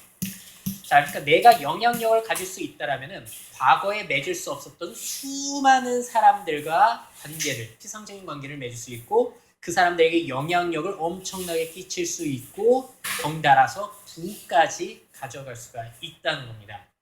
자, 정말 놀라운 현상이 된 거죠. 지금은 일상이 돼서 이게 별거 아닌 것처럼 느껴지는데 이렇게 분석해보자면 굉장히 희한한 상황이 펼쳐지고 있는 거예요. 자, 근데 안타깝게도 이러한 영향력 자본은 평등하지가 않다라는 거. 한마디로 내가 내세울 것도 없고, 그러니까 재능도 없고, 외모도 뛰어나지 않고, 말빨도 없고, 뭐 아무것도 없고, 자랑할 게 없다라면은 결국에는 영향력 자본을 갖출 수가 없어요. 그러니까 어떻게 보자면 타고난 것들도 상당히 영향을 미치고, 게으른 사람은 또 영향력 자본을 형성하기 힘든 상황이 되는 거죠. 자, 전에도 말씀드렸는데, 이 틴더와 같은 데이팅 앱은 무료 어플 중에서 돈을 가장 많이 벌어들였다고 하죠. 왜냐면은 이 부스터라고 해가지고 노출될 수 있고 뭐 여러 가지 기능은 또 돈 주고 사거든요. 근데 여기에서도 불평등이 일어나요. 잘생기고 예쁜 사람들은 엄청 과거보다 훨씬 더 많은 사람들에게 대시를 받을 수 있는 환경이 조성된 반면 그렇지 않은 사람들은 하루 종일 그냥 이렇게 스와이프하면서 좋아요나 누르고 있고 그 아이템 사면서 그 회사에 돈이나 주고 있고 이런 상태로 끝나버린다는 겁니다. 그러니까 우리가 인스타그램 할 때도 대부분의 사람들은 이분은 기은세 씨라고 해가지고 유명 인플루언서신데 팔로워가 팔로우보다 훨씬 많아요. 근데 보통 사람들 같은 경우는 그렇지 않죠. 나를 팔로우하는 사람들은 거의 없는데 내가 팔로우하는 사람들이 더 많은 경우가 훨씬 많은 거예요. 그래서 이런 영향력 자본을 갖추지 못하는 사람들은 늘 뭐 구독할까, 뭐 팔로우할까 하면서 휘둘릴 수밖에 없는 상황. 그래서 초연결 관계에서 그냥 소비자로 남는 다수가 생겨난다는 거. 이건 불평등의 상황이라고 볼 수 있겠습니다. 그렇다고 이걸 평등하게 평준화시킬 수도 없는 거잖아요. 그건 진짜 극단적인 사회주의적인 생각인 거죠. 이거 마르크스를 뛰어넘는 정말 사회적인 평등주의가 되는 건데, 자, 그래서 잘나고 재밌고 예쁜 것들이 다 가져가는 상황이 되고 있는 것 같은 쓸쓸한 기분이 들기도 합니다. 자, 이게 그래도 1시간 정도밖에 되지 않았네요. 이게 보통 대중 앞에서 제가 강의를 하면은 그 반응을 살펴보면서 하니까 지루하지가 않은데 카메라 앞에서 1시간 동안 얘기하면 굉장히 지루해요. 자, 마지막. 근데 다 왔습니다. 마지막 이제 긍정적인 얘기를 하면서 끝을 낼 건데요.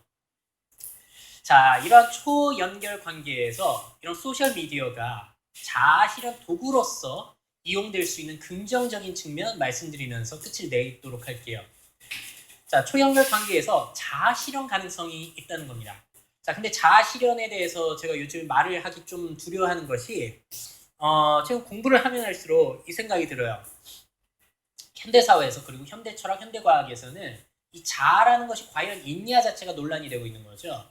왜냐면 그 사람의 그 환경적인 구조, 그리고 무의식, 그리고 행동주의 심리학 뭐 이런 것들을 보자면은 과연 그 사람이라고 할 수 있는 일관적인 자아, 나라는 것이 존재하나 자체가 문제가 되고 있는 거예요. 자, 근데 제가 얘기하는 자아 실현은 아주 단순화시킬게요. 좋아하는 일도 하고 잘하는 일, 관심 있는 일을 하는데 생계도 유지하는 삶, 이거를 자아 실현 삶이라고 일단 부르겠습니다. 자, 아까 말씀드린 대로 인스타그램이나 유튜브 공간을 보면은 자신의 욕망, 그 남근을 다시 팔로스를 찾아오고자 하는 몸부림이라고 말씀드렸는데 이런 것들을 몸부림하는 것을 구독하고 있는 사람들이 있잖아요. 그럼 그 사람들은 계속해서 인플루언서가 올리는, 다른 사람들이 올리는 그런 욕망에 휘둘리고 있을 거예요. 그 자극들에. 반대로 자신의 이상을 추구하고 있는 거예요. 사실 개인 채널 운영자들은. 왜냐면 개인 채널 운영자들은 자신이 원하는 이상적인 모습을 그 안에서 구현하고 있다고 말씀드렸잖아요. 자신의 욕망을 추구하고 있는 것이기 때문에 어떻게 보자면은 자아 실현의 요소가 있다는 겁니다. 심지어 자신의 욕망을 추구하고 있는데 돈까지 벌어요. 자아 실현이 되고 있는 거죠. 그런 측면이 있다는 겁니다. 자, 그래서 매슬로우의 욕구 5단계라는 것이 있죠. 그래서 사람이 뭐 먹고 자고 싸고 그런 생리적인 욕구가 만족이 되면은 그 다음에 안전의 욕구, 다음에 사회적으로 관계 맺고자 하는 욕구, 다음에 그 안에서 존경받고자 하는 욕구, 자아 실현의 욕구, 그 다음에 뭐 종교적인 욕구 이렇게 넘어간다고 하는 건데, 매슬로우는 상위 욕구와 하위 욕구로 나눴지만 초연결 관계 그리고 소셜 미디어에서 그런 상하위가 그렇게 중요하지 않은 것 같습니다. 왜냐면은 아예 밑단에 있는 생리적인 욕구를 추구하는 사람들이 있어요. 먹방, 쿡방 뭐 이런 것들이죠. 이런 사람들도 굉장히 자기가 먹는 거 좋아해서 계속 하는데 그거를 보고 좋아해줘가지고 돈을 버는 사람들이 있는 거예요. 특히나 생리적인 욕구와 관련이 되면 될수록 다수가 공감을 하기 때문에 더 많은 영향력을 끼칠 수 있는 가능성이 있죠. 안전에 대한 욕구는 아무래도 건강과 운동, 사회적인 욕구는 상담과 뷰티, 종교는 뭐 공부 강연, 자아 실현은 뭐 여러 가지. 각 자신의 관심사, 자신의 욕구, 자신의 수준에 맞춰서 그 욕구를 추구하는데 거기에 공감을 하는 사람이 생기고 돈을 버는 사람이 생긴다. 굉장히 어떻게 보자면 이상적인 상황이라고 볼 수 있겠죠. 자, 그러다 보니까 아니 직장인 입장에서는 굉장히 황당한 거예요. 저 사람은 아니 자기 좋아하는 걸 할 뿐인데 돈은 나보다 훨씬 많이 가져와. 이러면은 참 쓸쓸해지는 거죠. 씁쓸해지는 거죠. 그래서 성인의 63%가 유튜브를 꿈꾼다. 그래서 막 직장 생활하면서 유튜브 하는 사람들 요즘 많이 늘어나더라고요. 그러니까 자기도 유튜브한테 영향을 받고 자기도 유튜브를 채널을 오픈하면서 유튜브와 유튜브로 소통하는 간접 관계. 이게 바로 말씀드린 초연결 관계라는 겁니다. 극단적인 초연결 관계. 자, 근데 이게 왜 가능해졌냐? 아니 어떻게 좋아하는 것만 관심사만 가지고 하는데 왜 돈을 벌 수 있느냐? 초연결 사회, 초연결 관계가 형성이 됐기 때문이에요. 자, 예를 들어서 과거에는 인터넷이 없었을 때 가족과 친구, 동료로만 관계를 맺고 있었을 때는 내가 그림을 잘 그린다고 칠게요. 그림을 잘 그려도 그 그림을 팔아먹을 사람이 없어요. 주변에 몇 되지 않습니다. 홍보할 사람도 없고 공감하는 사람도 적고. 자, 근데 지금은 관계하는 사람 자체가 무한대로 넓어졌잖아요. 그러니까 내가 좋아하는 것만 잘 하게 된다면은, 잘 추구하게 된다면은 자신과 공감할 수 있는 세계의 수많은 사람들을 끌어모을 수 있는 환경이 됐기 때문에 이게 가능해진 거죠. 자, 그래서 저도 이제 창직자의 입장이잖아요. 저 돈 버는 것만 보셔도 굉장히 어이가 없으실 거예요. 왜냐면 저도 어이가 없거든요. 저는 미래를 전공한 것도 아니고 심지어 대학 전공 1어 일본학과인데 이 채널을 오픈한 것도 사실 공부를 하고 한 게 아니라 배워가면서 하자라는 생각을 한 거예요.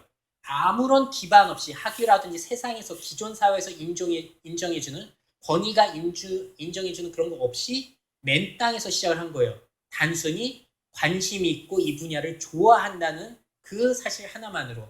그런데도 제가 만든 이 시뮬라크를 사람들이 돈 주고 산다는 겁니다. 그리고 제가 회사 다닐 때보다 훨씬 적게 일하고 더 많이 벌기는 해요. 지금 물론 코로나 사태 때문에 저도 강의가 다 끊겼어요. 그럼에도 불구하고 저는 이게 굉장히 의미 있다고 보는 것이 제가 창직 생존기라고 올린 것 중에 첫 번째가 저거거든요. 취업보다 창직에 어울리는 사람도 있지 않느냐. 저는 취업 생활했을 때 정말로 힘들었어요. 맞지 않아요. 제 주장이 강하고 제 가치관이 강한 사람이기 때문에 남에게 지배받는 거를 못 견디는 사람입니다. 그래서 저는 거기에서 벗어나서 이런 맨 땅에 헤딩을 하고 관심사만 가지고 했는데 이런 상하 관계를 벗어나고 이런 정규직이라는 그 틀에서 벗어났는데도 생계가 유지되는 몇 년을 경험했다라는 사실 자체가 저는 굉장히 의미가 있다고 봐요. 이게 앞으로 얼마나 지속이 될지 모르지만 이게 가능하다라는 것 자체는 증명을 했기 때문에. 그래서 창직 생존기 저 워낙에 사람들이 안 봐가지고 올리다 말았는데 다음 주쯤에는 한번 생각난 김에 올릴까 생각하고 있습니다. 자, 그리고 오해하시면 안 되는 것이 자, 소셜 미디어 그리고 그 안에서 초연결 관계를 맺어서 돈을 번다라는 것을 광고료만 생각하지 않으셨으면 좋겠어요. 그러니까 몇 명의 한 몇만 명 정도의 팔로우 구독자가 생기면은 그 영향력 자본을 가지고 경영을 하는 게 훨씬 더 중요하거든요. 자, 제가 가장 이상적으로 생각하는 케이스 또 보여드릴게요. 미래 채널 많이 보신 분은 이 사람 당연히 알고 계실 거예요. 제가 가장 이상적으로 예를 들어드리는 미래의 직업인이기 때문에 디나라 카스코라는 그 파티셰시고요. 우크라이나 분이세요. 소셜미디어에 자신이 제작한 저런 이상한 모양, 아주 희귀한 모양의 케이크들을 올려가지고 화제가 됐던 분이고 왜 더 화제가 됐냐면 이러한 새로운 기술 시대에 3D 프린터라는 새로운 도구를 이용해서 만들었다 보니까 더 화제가 됐던 거예요. 자, 유튜브라든지 인스타그램도 있으시고 그래서 팔로워가 많은데 저분의 유튜브 채널 구독자 수 그렇게 많지 않습니다. 그럼에도 불구하고 이 사람이 어떻게 자신의 영향력 자본을 경영하고 있으시냐면요. 첫 번째, 쿠킹 클래스를 전 세계 돌아다니면서 열을 세요. 이게 처음에 주 수익 수단이셨습니다. 자, 그 다음 아마존에도 지금 판매가 되고 있어요. 이 사람의 저 3D 프린터로 만든 몰드 이걸 세계로 판매하고 계세요. 자, 마지막에 또 최근에 축하할 일인데 카타르 도하에 아주 고급 매장을 여셨습니다. 그래서 저 케이크를 굉장히 고가에 판매하고 계신 거예요. 그러니까 팔로워가 10만 명 넘고 100만 명 넘고 그런 게 또 중요하지만 저렇게 몇만 명 됐을 때 그 영향력을 어떻게 경영해서 굴릴지가 더 중요하다는 거죠. 그런 의미에서 저는 굉장히 못하고 있는 거예요. 저는 강의라든지 이런 유튜브 수익은 거의 없고요. 지금 뭐 오프라인 강의 다 끊겼으니까 U+에서 지금 또 온라인 강의 주셔가지고 하고 있고 또 다른 곳과 온라인 강의 계약을 진행 중에 있는데 강의밖에 지금 못하고 있거든요.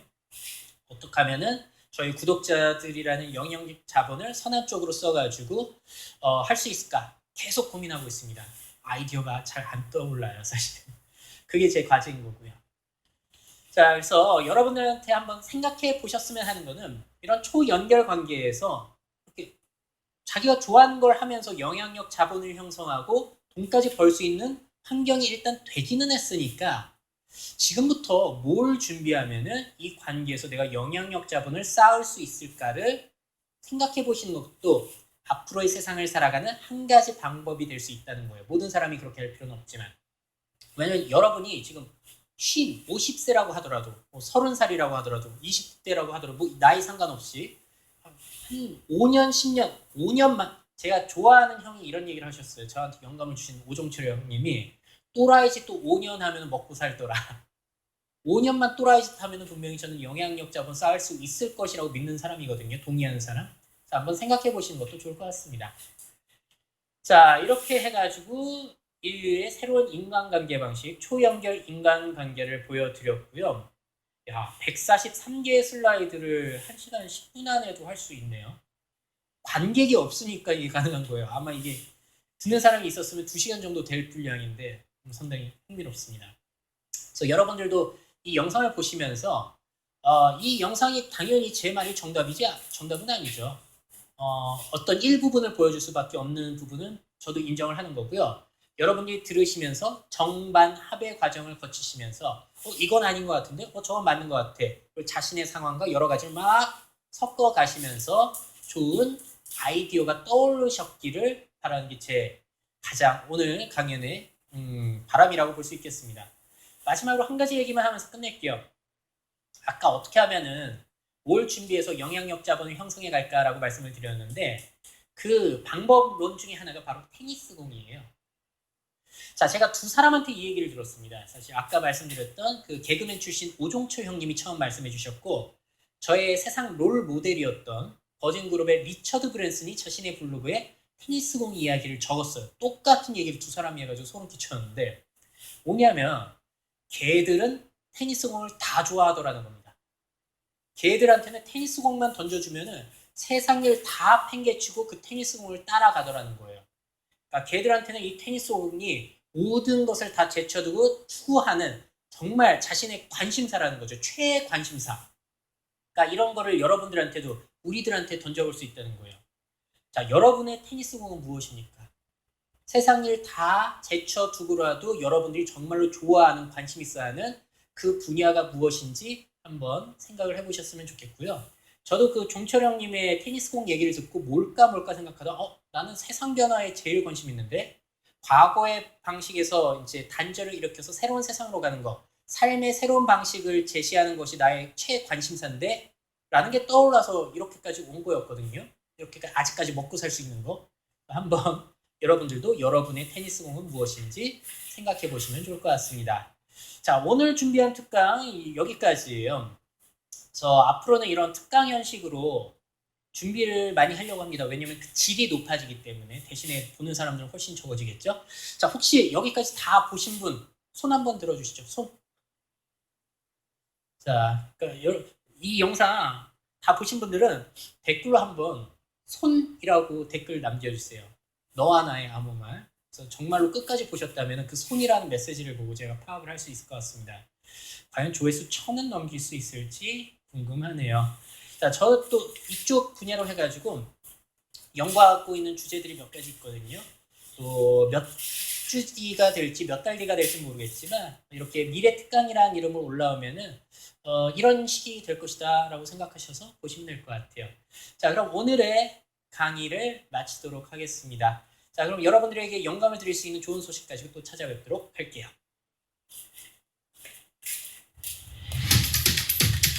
Make your futures.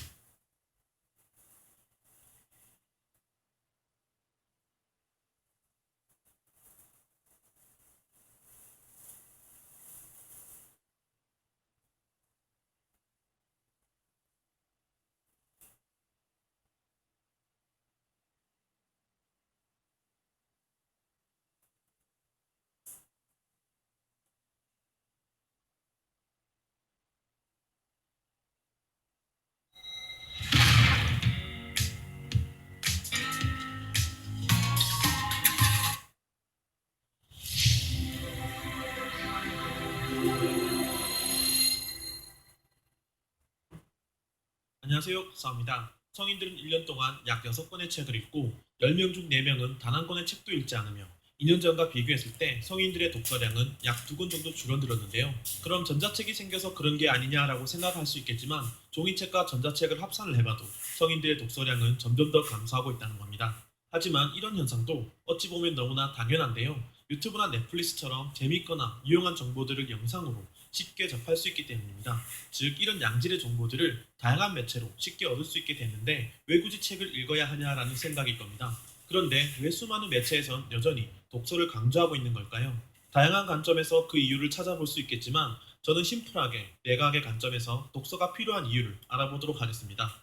일단 책을 펴고 문자를 보는 순간 뇌에서 시각을 담당하고 있는 후두엽이 활성화되는데요. 문자는 다양한 조합으로 여러 가지 뜻을 나타낼 수 있으므로 언어와 관련된 영역이 베르니케와 브로카 영역이 활성화됩니다. 그리고 글과 그 맥락을 이해하기 위해 기존의 내 배경 지식, 즉 곳곳에 저장된 기억과 그에 관련된 내 영역이 활성화되고 그런 감각 정보들을 통합하기 위해 전전두엽과 시상이 활성화됩니다. 즉 이런 과정이 독서하는 동안 실시간으로 계속 반복되는데요. 이처럼 내각에서 책을 읽는다는 것은 단순히 글을 읽고 이해하는 과정이 아니라 뇌의 많은 영역들이 동시에 활성화시키는 뇌의 운동이라 표현할 수 있습니다. 즉 근력 운동이 몸의 근육들을 자극시키듯이 독서는 뇌의 여러 영역을 자극시키는 활동인 것이죠. 자, 이렇게만 봐도 독서가 좋은 건 알겠습니다만 대체 왜 그렇게 책 읽는 것을 싫어하는 걸까요? 터프트 대학의 교수이자 책 읽는 뇌의 저자 메리언 울프는 인간의 뇌는 책을 읽도록 태어나지 않았다고 이야기합니다. 현생 인류라 불리는 호모 사피엔스가 나타난 것이 약 20만 년 전이며 즉 인류의 역사를 본다면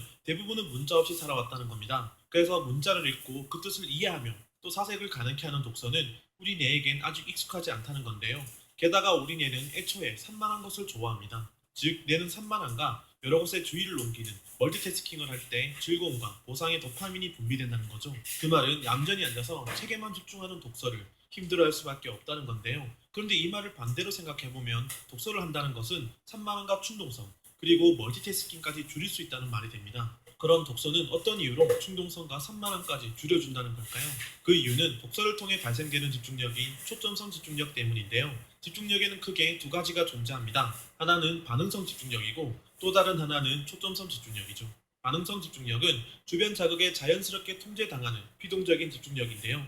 예를 들면 게임이나 화려한 영상을 보고 몇 시간씩 집중을 한다면 그것이 반응성 집중력이죠. 쉽게 말해 고양이가 움직이는 물체에 반사적으로 반응하듯이 반응성 집중력은 주변 자극에 통제당하는 집중력이며, 이런 상황이 잦아지면 충동성이 더 강해지는 경향이 있습니다. 그래서 게임을 10시간씩 집중한다고 해서 우리 아이가 집중력이 좋다고 기뻐해서는 안 되는 이유죠. 그리고 다른 하나는 초점성 집중력인데요. 초점성 집중력은 우리의 의지와 관련이 있으며 선택한 과제에 집중하기 위해 다른 불필요한 자극과 정보를 통제하는 집중력입니다. 주변 환경과 자극에 통제당하는 반응성 집중력과는 다르게 집중력을 유지하기 위해 충동성을 억제하며 조절하는 것이 초점성 집중력의 특징인데요. 즉 쉽게 말해 초점성 집중력은 내가 하고 싶은 것에만 집중하는 것이 아니라 하기 싫은 것에도 집중할 수 있고, 또 집중하기 위해 내 자신과 환경을 컨트롤할 수 있는 능력입니다. 이처럼 독서는 충동성을 낮추며 초점성 집중력을 높여준다는 건데요. 그러나 독서의 장점은 여기서 끝나지 않습니다. 앞에서 독서가 뇌의 많은 부분을 활성화시키고 훈련한다 했었는데요. 그럼 독서가 누적되어 습관으로 자리 잡으면 우리 뇌에선 어떤 일이 벌어지는 걸까요? 만약 여러분들이 독서를 자주 하게 되고 책 읽는 것이 익숙해진다면 우리 뇌는 같은 시간에 더 많은 일을 할 수 있게 됩니다. 일단 문법을 완성케 해주는 우뇌의 각해 영역이 활성화되고, 추가적으로 소뇌와 우측 방구를 포함한 축두역, 두정엽의 광범위한 영역까지 활성화됩니다. 즉 다시 정리해보면 초보 독서가의 경우에는 언어 이해에 필수적인 베르니케 브루카 영역 위주로 활성화되지만, 숙련된 독서의 단계에 이르면 뇌의 자동화의 영역과 운동의 영역까지 활성화된다는 건데요. 결국 독서로 인해 뇌가 훈련된 사람들은 초보 독서가보다 더 많은 뇌 영역을 활용할 수 있다는 것이고, 그 결과 정보 처리 속도와 학습 능력도 더 향상된다는 겁니다. 결국 이 말은 독서는 단순히 지식만을 쌓는 행동이 아니라 정보 처리와 학습 능력, 즉 쉽게 변하지 않고 타고난 재능이라 불리는 유동성 지능까지 향상된다는 건데요. 이것이 영상이나 다른 매체들로 얻는 지식과 독서의 가장 큰 차이라 볼 수 있습니다. 쉽게 말해 독서는 지능 자체를 높여준다는 것이죠. 자, 독서가 얼마나 좋은지 우린 충분히 알았습니다. 그러면 독서는 왜 뇌에게 이렇게 좋은 영향을 미치는 걸까요? 그것은 언어의 특징 때문인데요. 언어가 있으므로 현재 눈앞에 없는 것을 있는 것처럼 이야기할 수 있게 됐고, 언어가 있으므로 만약에 혹시 같은 가정을 할 수 있게 됐죠. 그리고 이런 가정들은 가설을 만들 수 있는 연역적인 추론을 가능하게 만들었는데요. 그래서 인간은 지구에서 가장 가까운 달밖에 가보지 못했지만 그 경험을 토대로 지구와 몇백 광년 떨어진 행성들을 밝혀냈듯이 언어를 통한 추론은 우리 문명과 인간의 사고를 확장시켜 주었습니다. 그리고 책이란 언어를 문자화하여 종이에 집약한 것인데요. 즉 쉽게 말해 문자는 언어 사용을 더 극대화하기 위한 하나의 발명품이며, 책은 문자를 집약한 발명품인 셈이죠. 그래서 책을 읽는다는 것은 우리의 사고를 무한대로 확장시켜주기 때문에 긍정적인 효과를 나타낸다는 겁니다. 하지만 이렇게 좋은 독서라고 하더라도 강제적으로 독서를 주입시킨다면 그건 독서 자체를 싫어하게 되는 결정적인 계기가 될 텐데요. 그럼 독서를 어떻게 시작하면 좋을까요? 독서 방법에 대해 오래전부터 고민해오던 선생님 한 분이 계셨는데요. 그분의 이름은 하시모토 타케시라는 선생님입니다. 그는 자신이 만든 독서 방법으로 평범한 중고등학교를 명문학교로 만들었으며 도쿄대학교 총장, 최고재판소의 사무총장, 그리고 유명한 소설가 등 이들의 공통점은 하시모토 타케시 선생님의 제자였던 것이죠. 그럼 어떤 독서 방법이길래 이렇게 많은 명사들이 평범한 학교에서 또 같은 선생님 밑에서 나오게 되었을까요? 그것은 바로 슬로우 리딩이라는 독서 방법인데요. 그냥 좋은 책 한 권을 정하고 천천히 정독으로 그 책을 온전히 자기 것으로 만드는 독서 방법입니다. 예를 들어 어렸을 때 읽었던 어린 왕자와 성인이 된 후에 읽었던 어린 왕자는 여전히 같은 책이지만 읽고 난 후에 떠오르는 사색은 전혀 다르듯이 말이죠. 이처럼 하나의 책을 천천히 깊게 반복적으로 읽게 되면 읽을 때마다 드는 생각은 달라지게 됩니다. 물론 슬로우 리딩을 좀 더 깊게 들어가 보면 책을 읽고 난 후 토론하며 자신의 생각을 펼치는 기회까지 주어지지만, 이 영상에선 그 부분까지 다 다루기엔 너무 길어지므로 독서 방법에 대해서 이야기하겠습니다. 아무튼 독서 방법에 있어서 가장 중요한 점은 독서 그 자체가 부정적인 감정과 연결되는 것을 주의해야 되고, 또 빠르게 여러 권의 책을 읽어가며 지식의 축적의 목적을 삼기보단 양질의 책을 충분히 고민하고 선택해 깊게 천천히 읽는 것이 더 중요하다는 것이죠.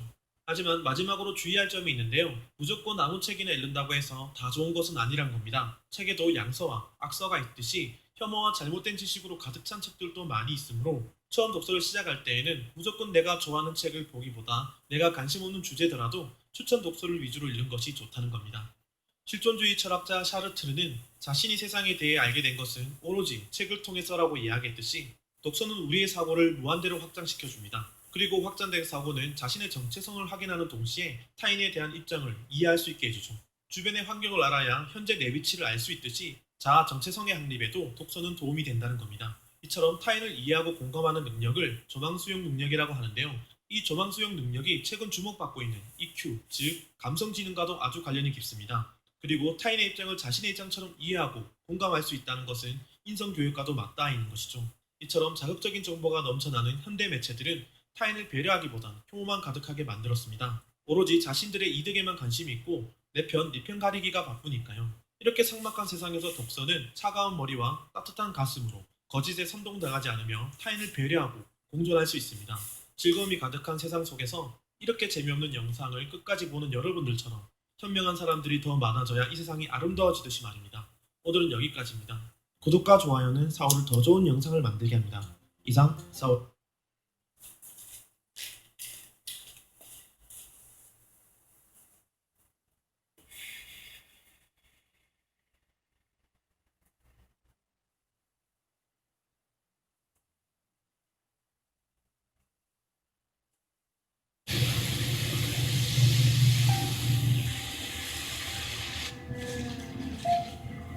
감사합니다. 사랑합니다.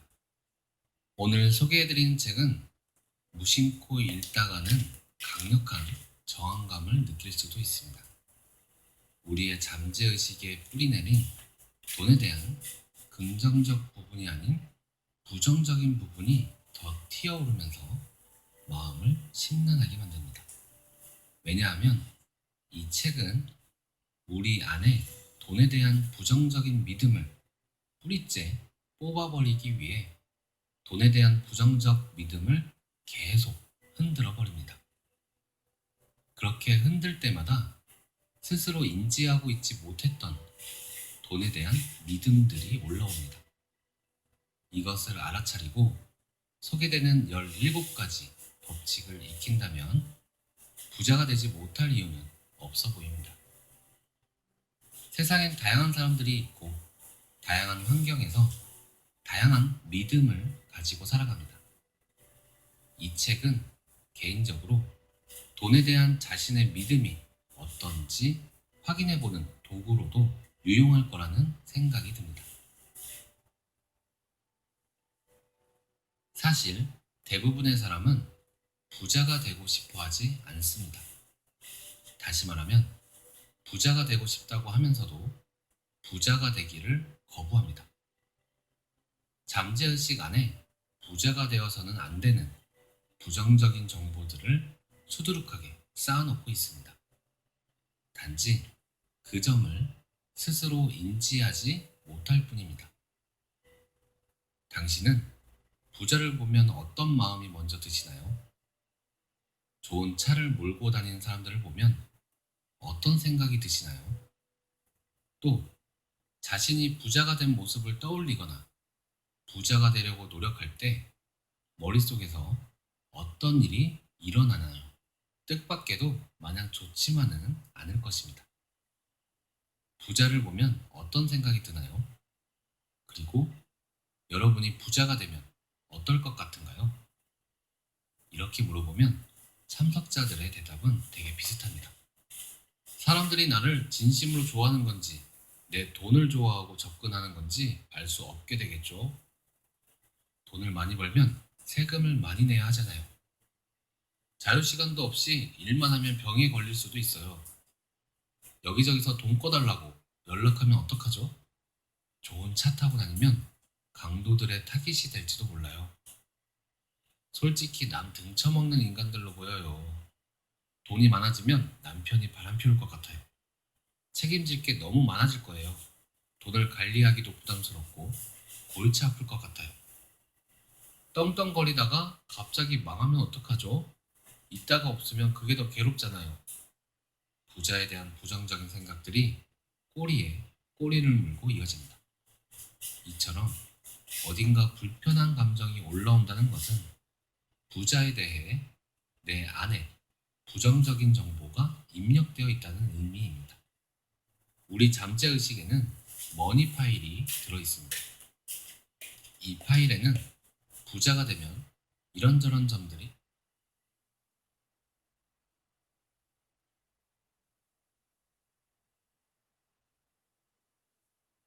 그거는 한 사람의 인생을 바꿀 수도 있다. 다 귀하잖아요. 나한테는 아주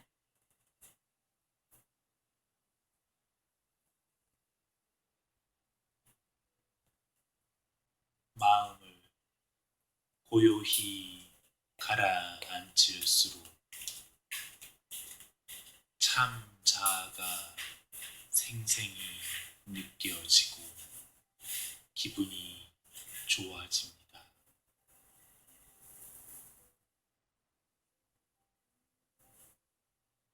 정말로 강렬하게 내가 무엇인지를,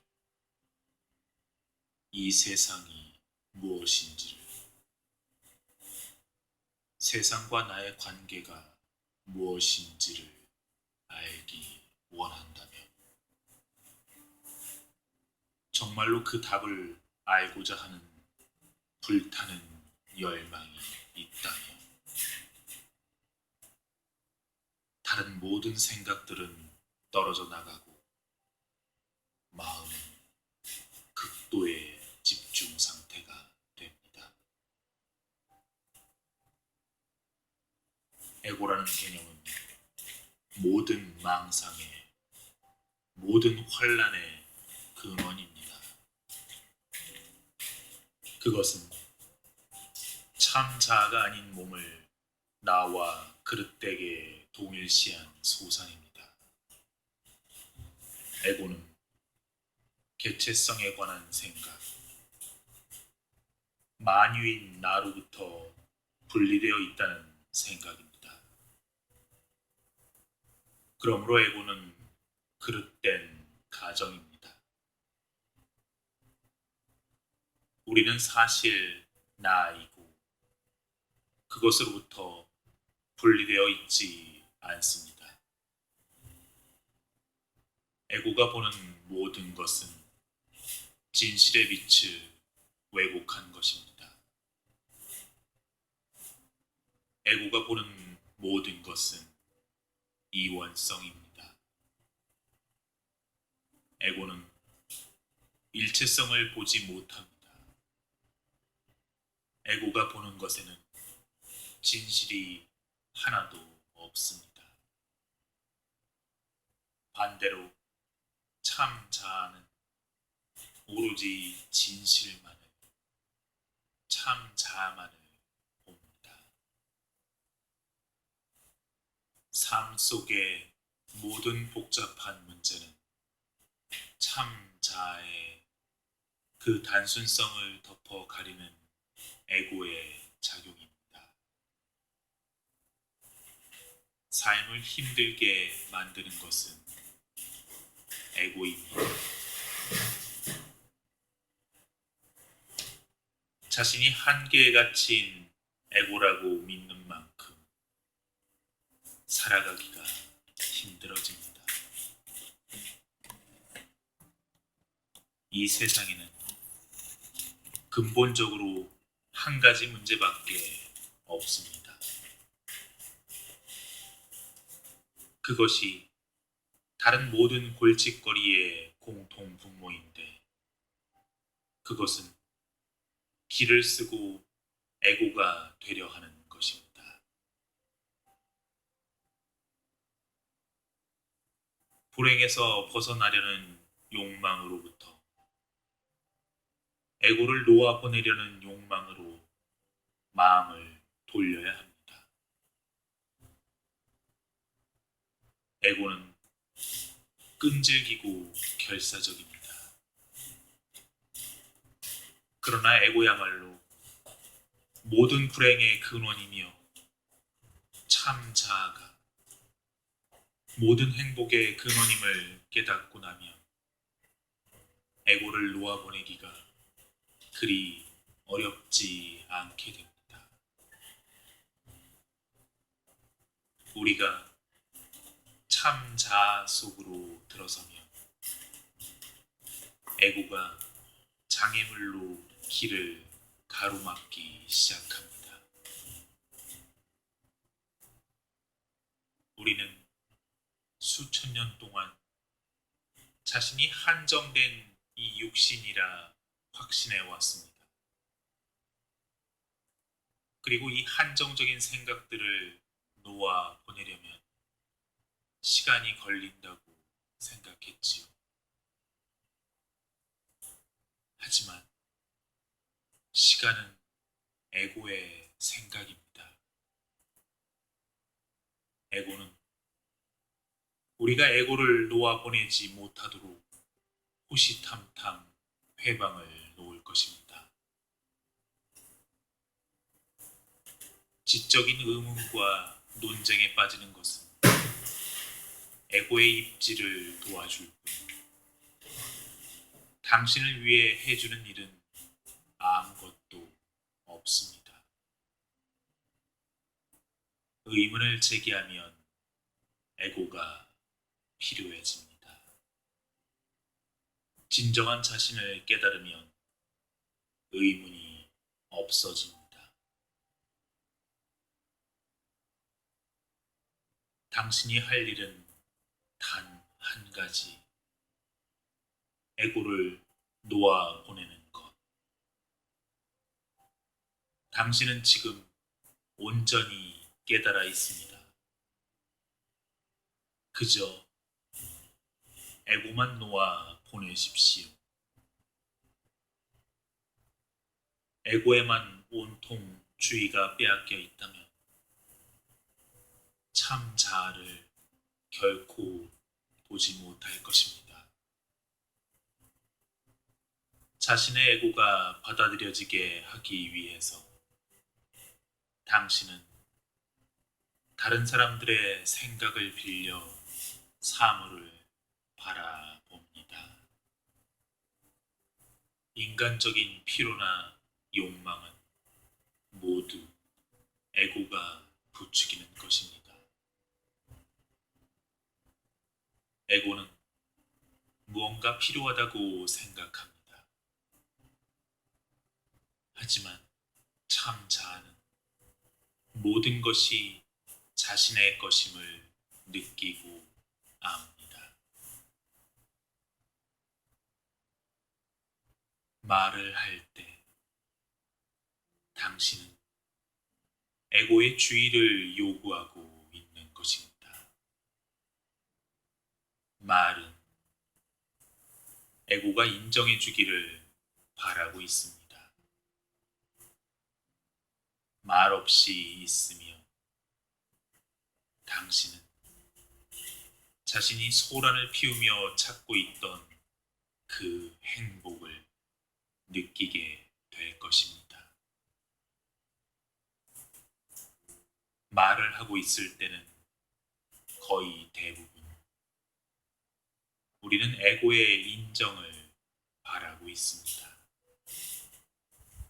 에고는 사랑의 반대입니다. 사랑은 참 자아입니다. 자신이 행위자라는 모든 느낌은 작은 나의 느낌입니다.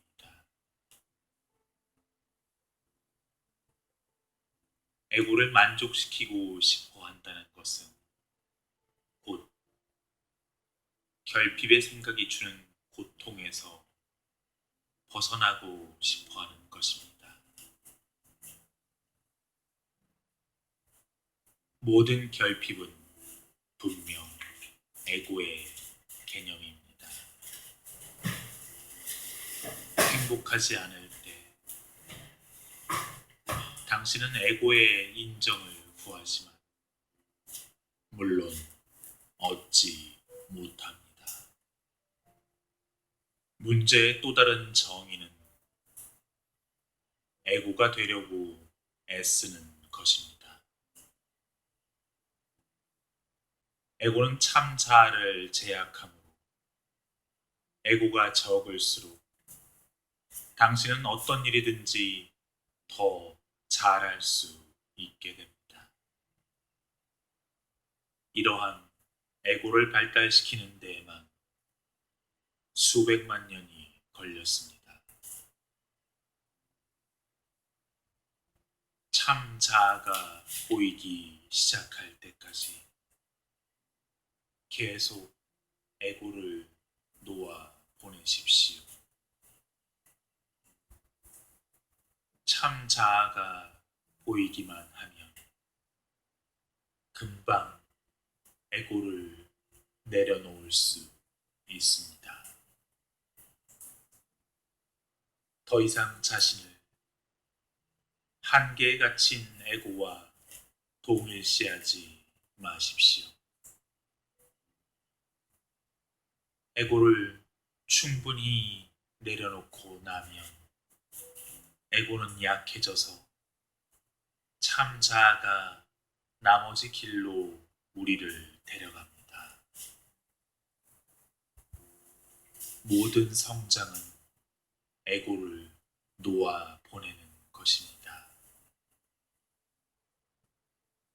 마음이 상할 때는 에고의 부추김이 없는지 살펴보고 놓아 보내십시오. 그러면 더 행복해질 것입니다. 당신은 본래 참 자아입니다. 그저 그것을 덮고 있는 에고를 벗겨내십시오. 에고는 잠재의식을 만들어내고 유지시킵니다. 잠재의식의 모든 생각은 에고에게서 나옵니다. 에고의 눈에 잠재의식 속에 감춰집니다. 에고의 법칙이 당신이 모든 것으로부터 분리되어 있는 것처럼 보이게 만든 원인입니다. 에고를 내려놓으십시오.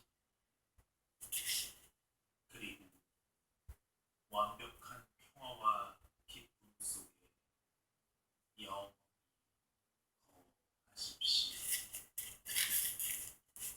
그대 자신이 되십시오.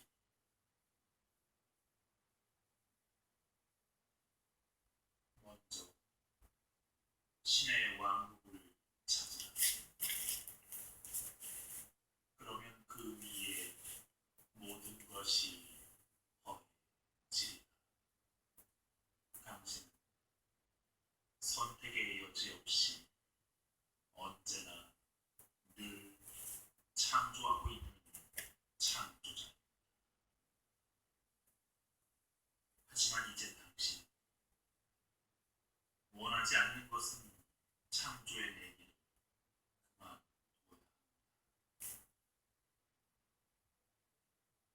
우리가 하는 가장 큰 실수 중에 하나는 바로 미래에 창조하려 하는 것입니다.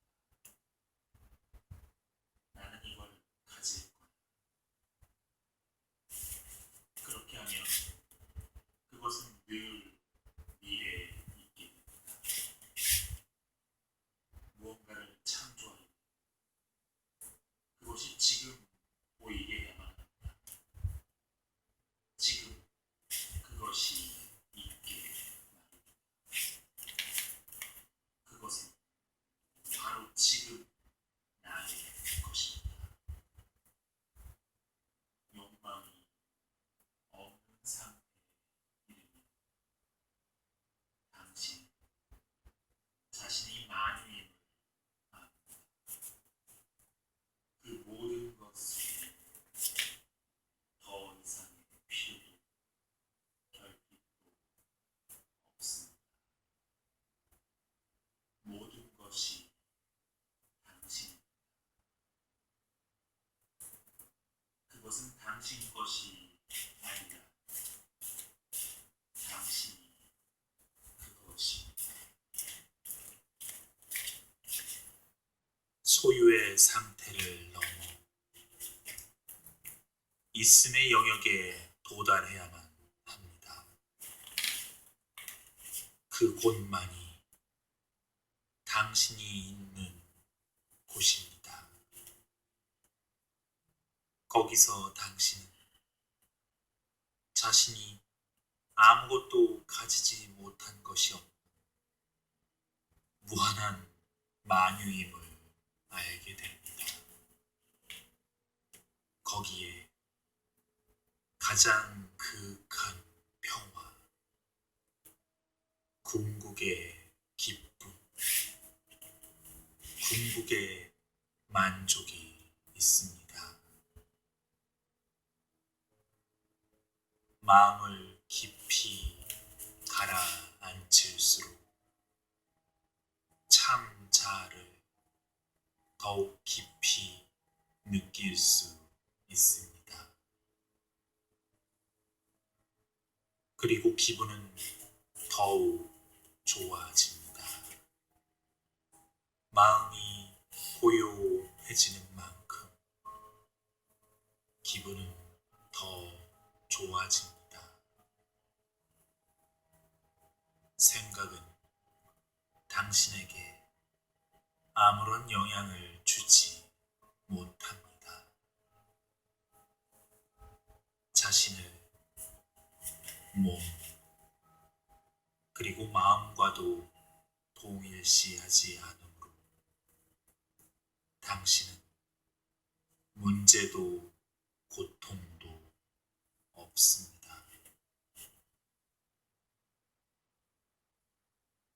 이 꿈의 환영 속에 생각이라는 것이 있습니다. 그리고 그 생각이 모든 것을 결정하고 모든 것의 근원입니다. 당신은 상상 속에서 시나리오를 쓰고 영화와 배우와 관객을 스크린에 상영했습니다. 그리고는 그것이 모두 자신의 상상이라는 사실을 잊어버렸습니다. 세상과 우주는 마음이 지어낸 이야기입니다. 마음의 정체를 알아차리면 그것이 환영임을 깨닫고 그러면 마음이 가라앉습니다. 모든 생각은 진실이 아닙니다. 그저 생각만 멈춰 보십시오. 그러면 당신 자신이 무한히 스스로 선명히 자신을 나타냅니다. 마음을 고요히 가라앉히는데 마음을 사용해야 합니다. 마음의 정체를 깨닫고 나면 더 이상 마음의 지배를 받지 않게 됩니다. 에고의 마음은 생존을 위해 당신의 지배를 벗어나려 발버둥칩니다. 마음 뒤에 있는 참 자아를 발견하면 당신 마음이란 한정된 것임을 깨닫고 그것을 놓아 보냅니다. 지금 마음이 시끄러이 느껴진다면 당신이 그것을 알아차릴 만큼 고요해진 것입니다. 마음이 제거되면 남는 것은 모든 것을 전지. 당신은 당신이 찾고 있던 마음의 구름에 가려있던 바로 그 존재한 존재입니다. 마음을 없애지 않는 한, 에고를 사라지게 하지 않는 한, 우리는 앞으로 나아가고 있지 않습니다. 마음을 들여다볼수록 우리는 더욱 고요해집니다. 마음이 완전히 침묵하면 거기에 모든 알미 있습니다.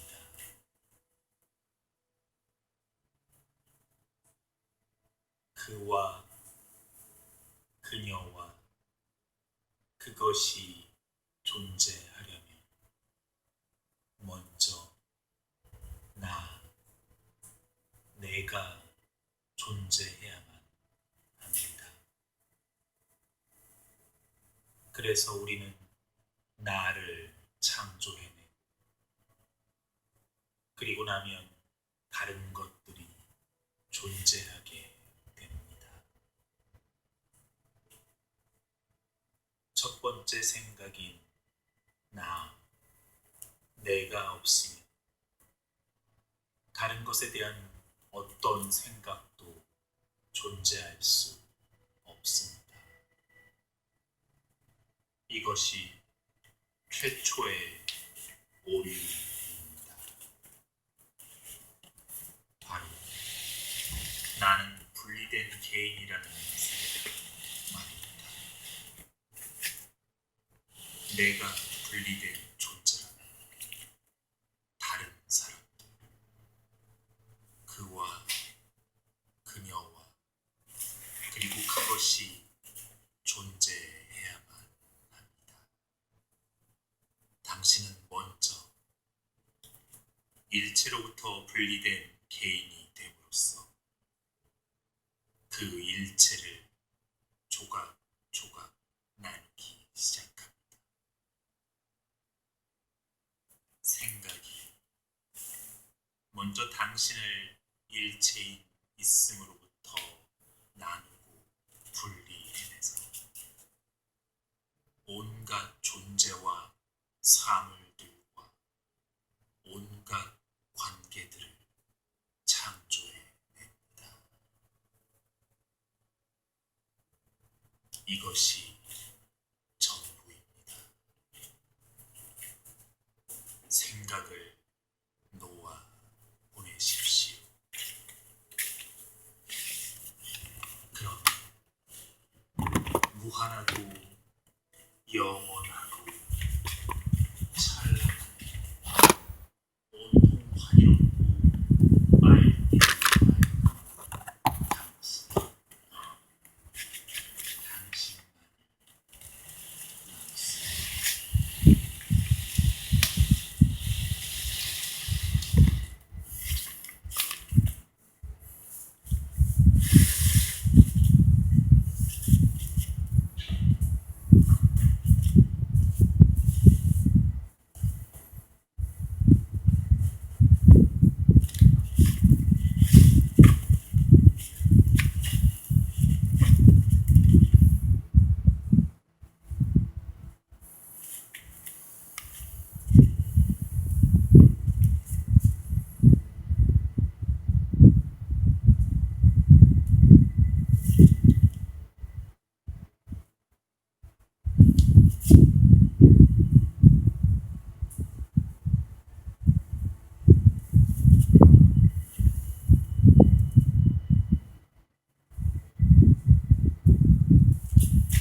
결혼한 지 4년.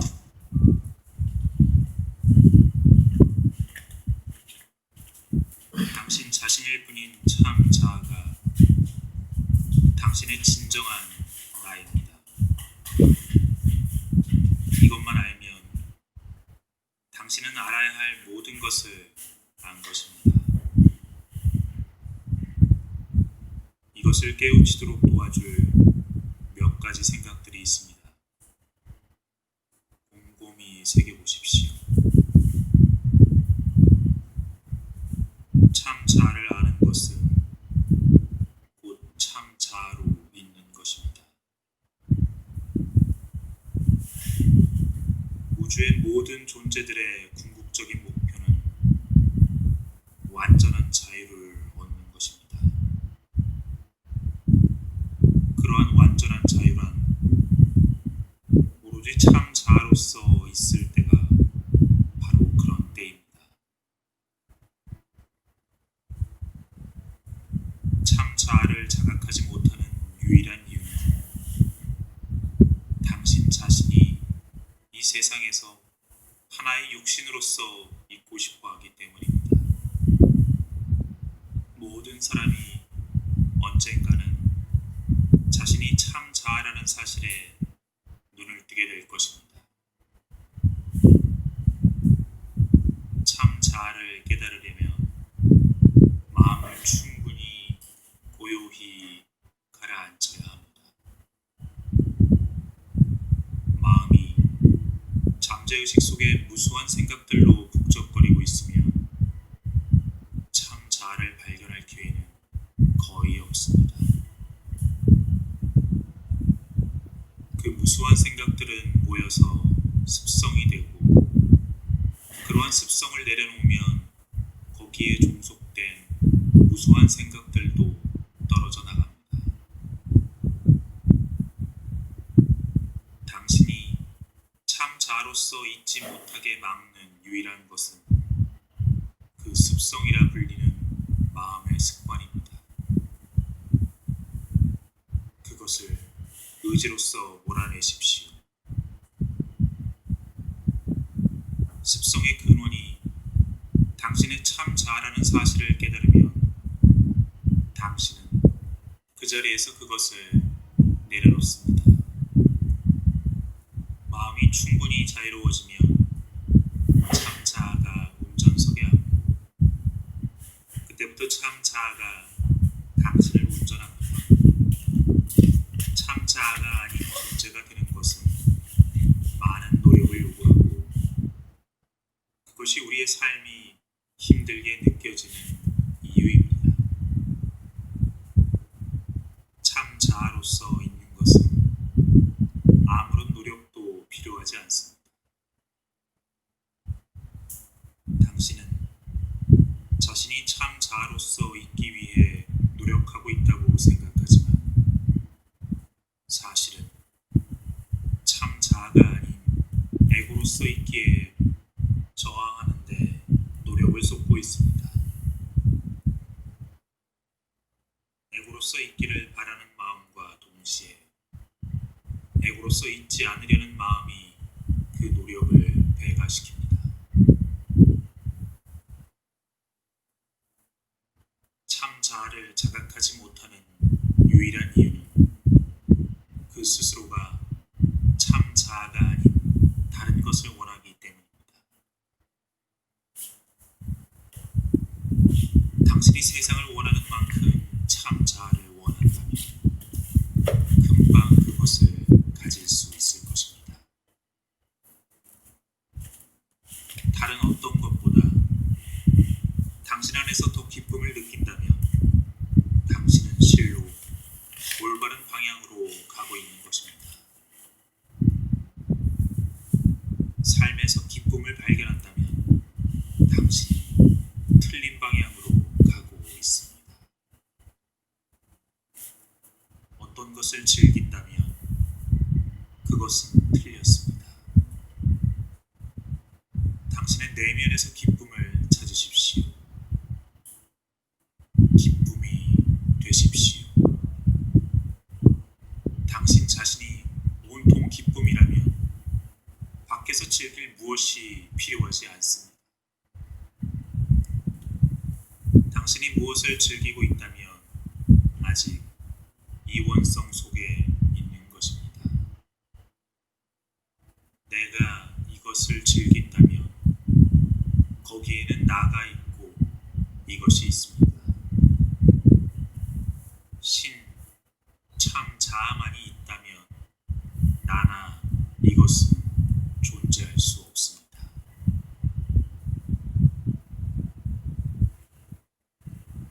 궁극의 진실은 우리는 온통 기쁨이라는 것입니다. 무엇을 즐긴다는 것은 우리 본연의 상태인 온통 기쁨인 상태에 극도의 한계를 가하는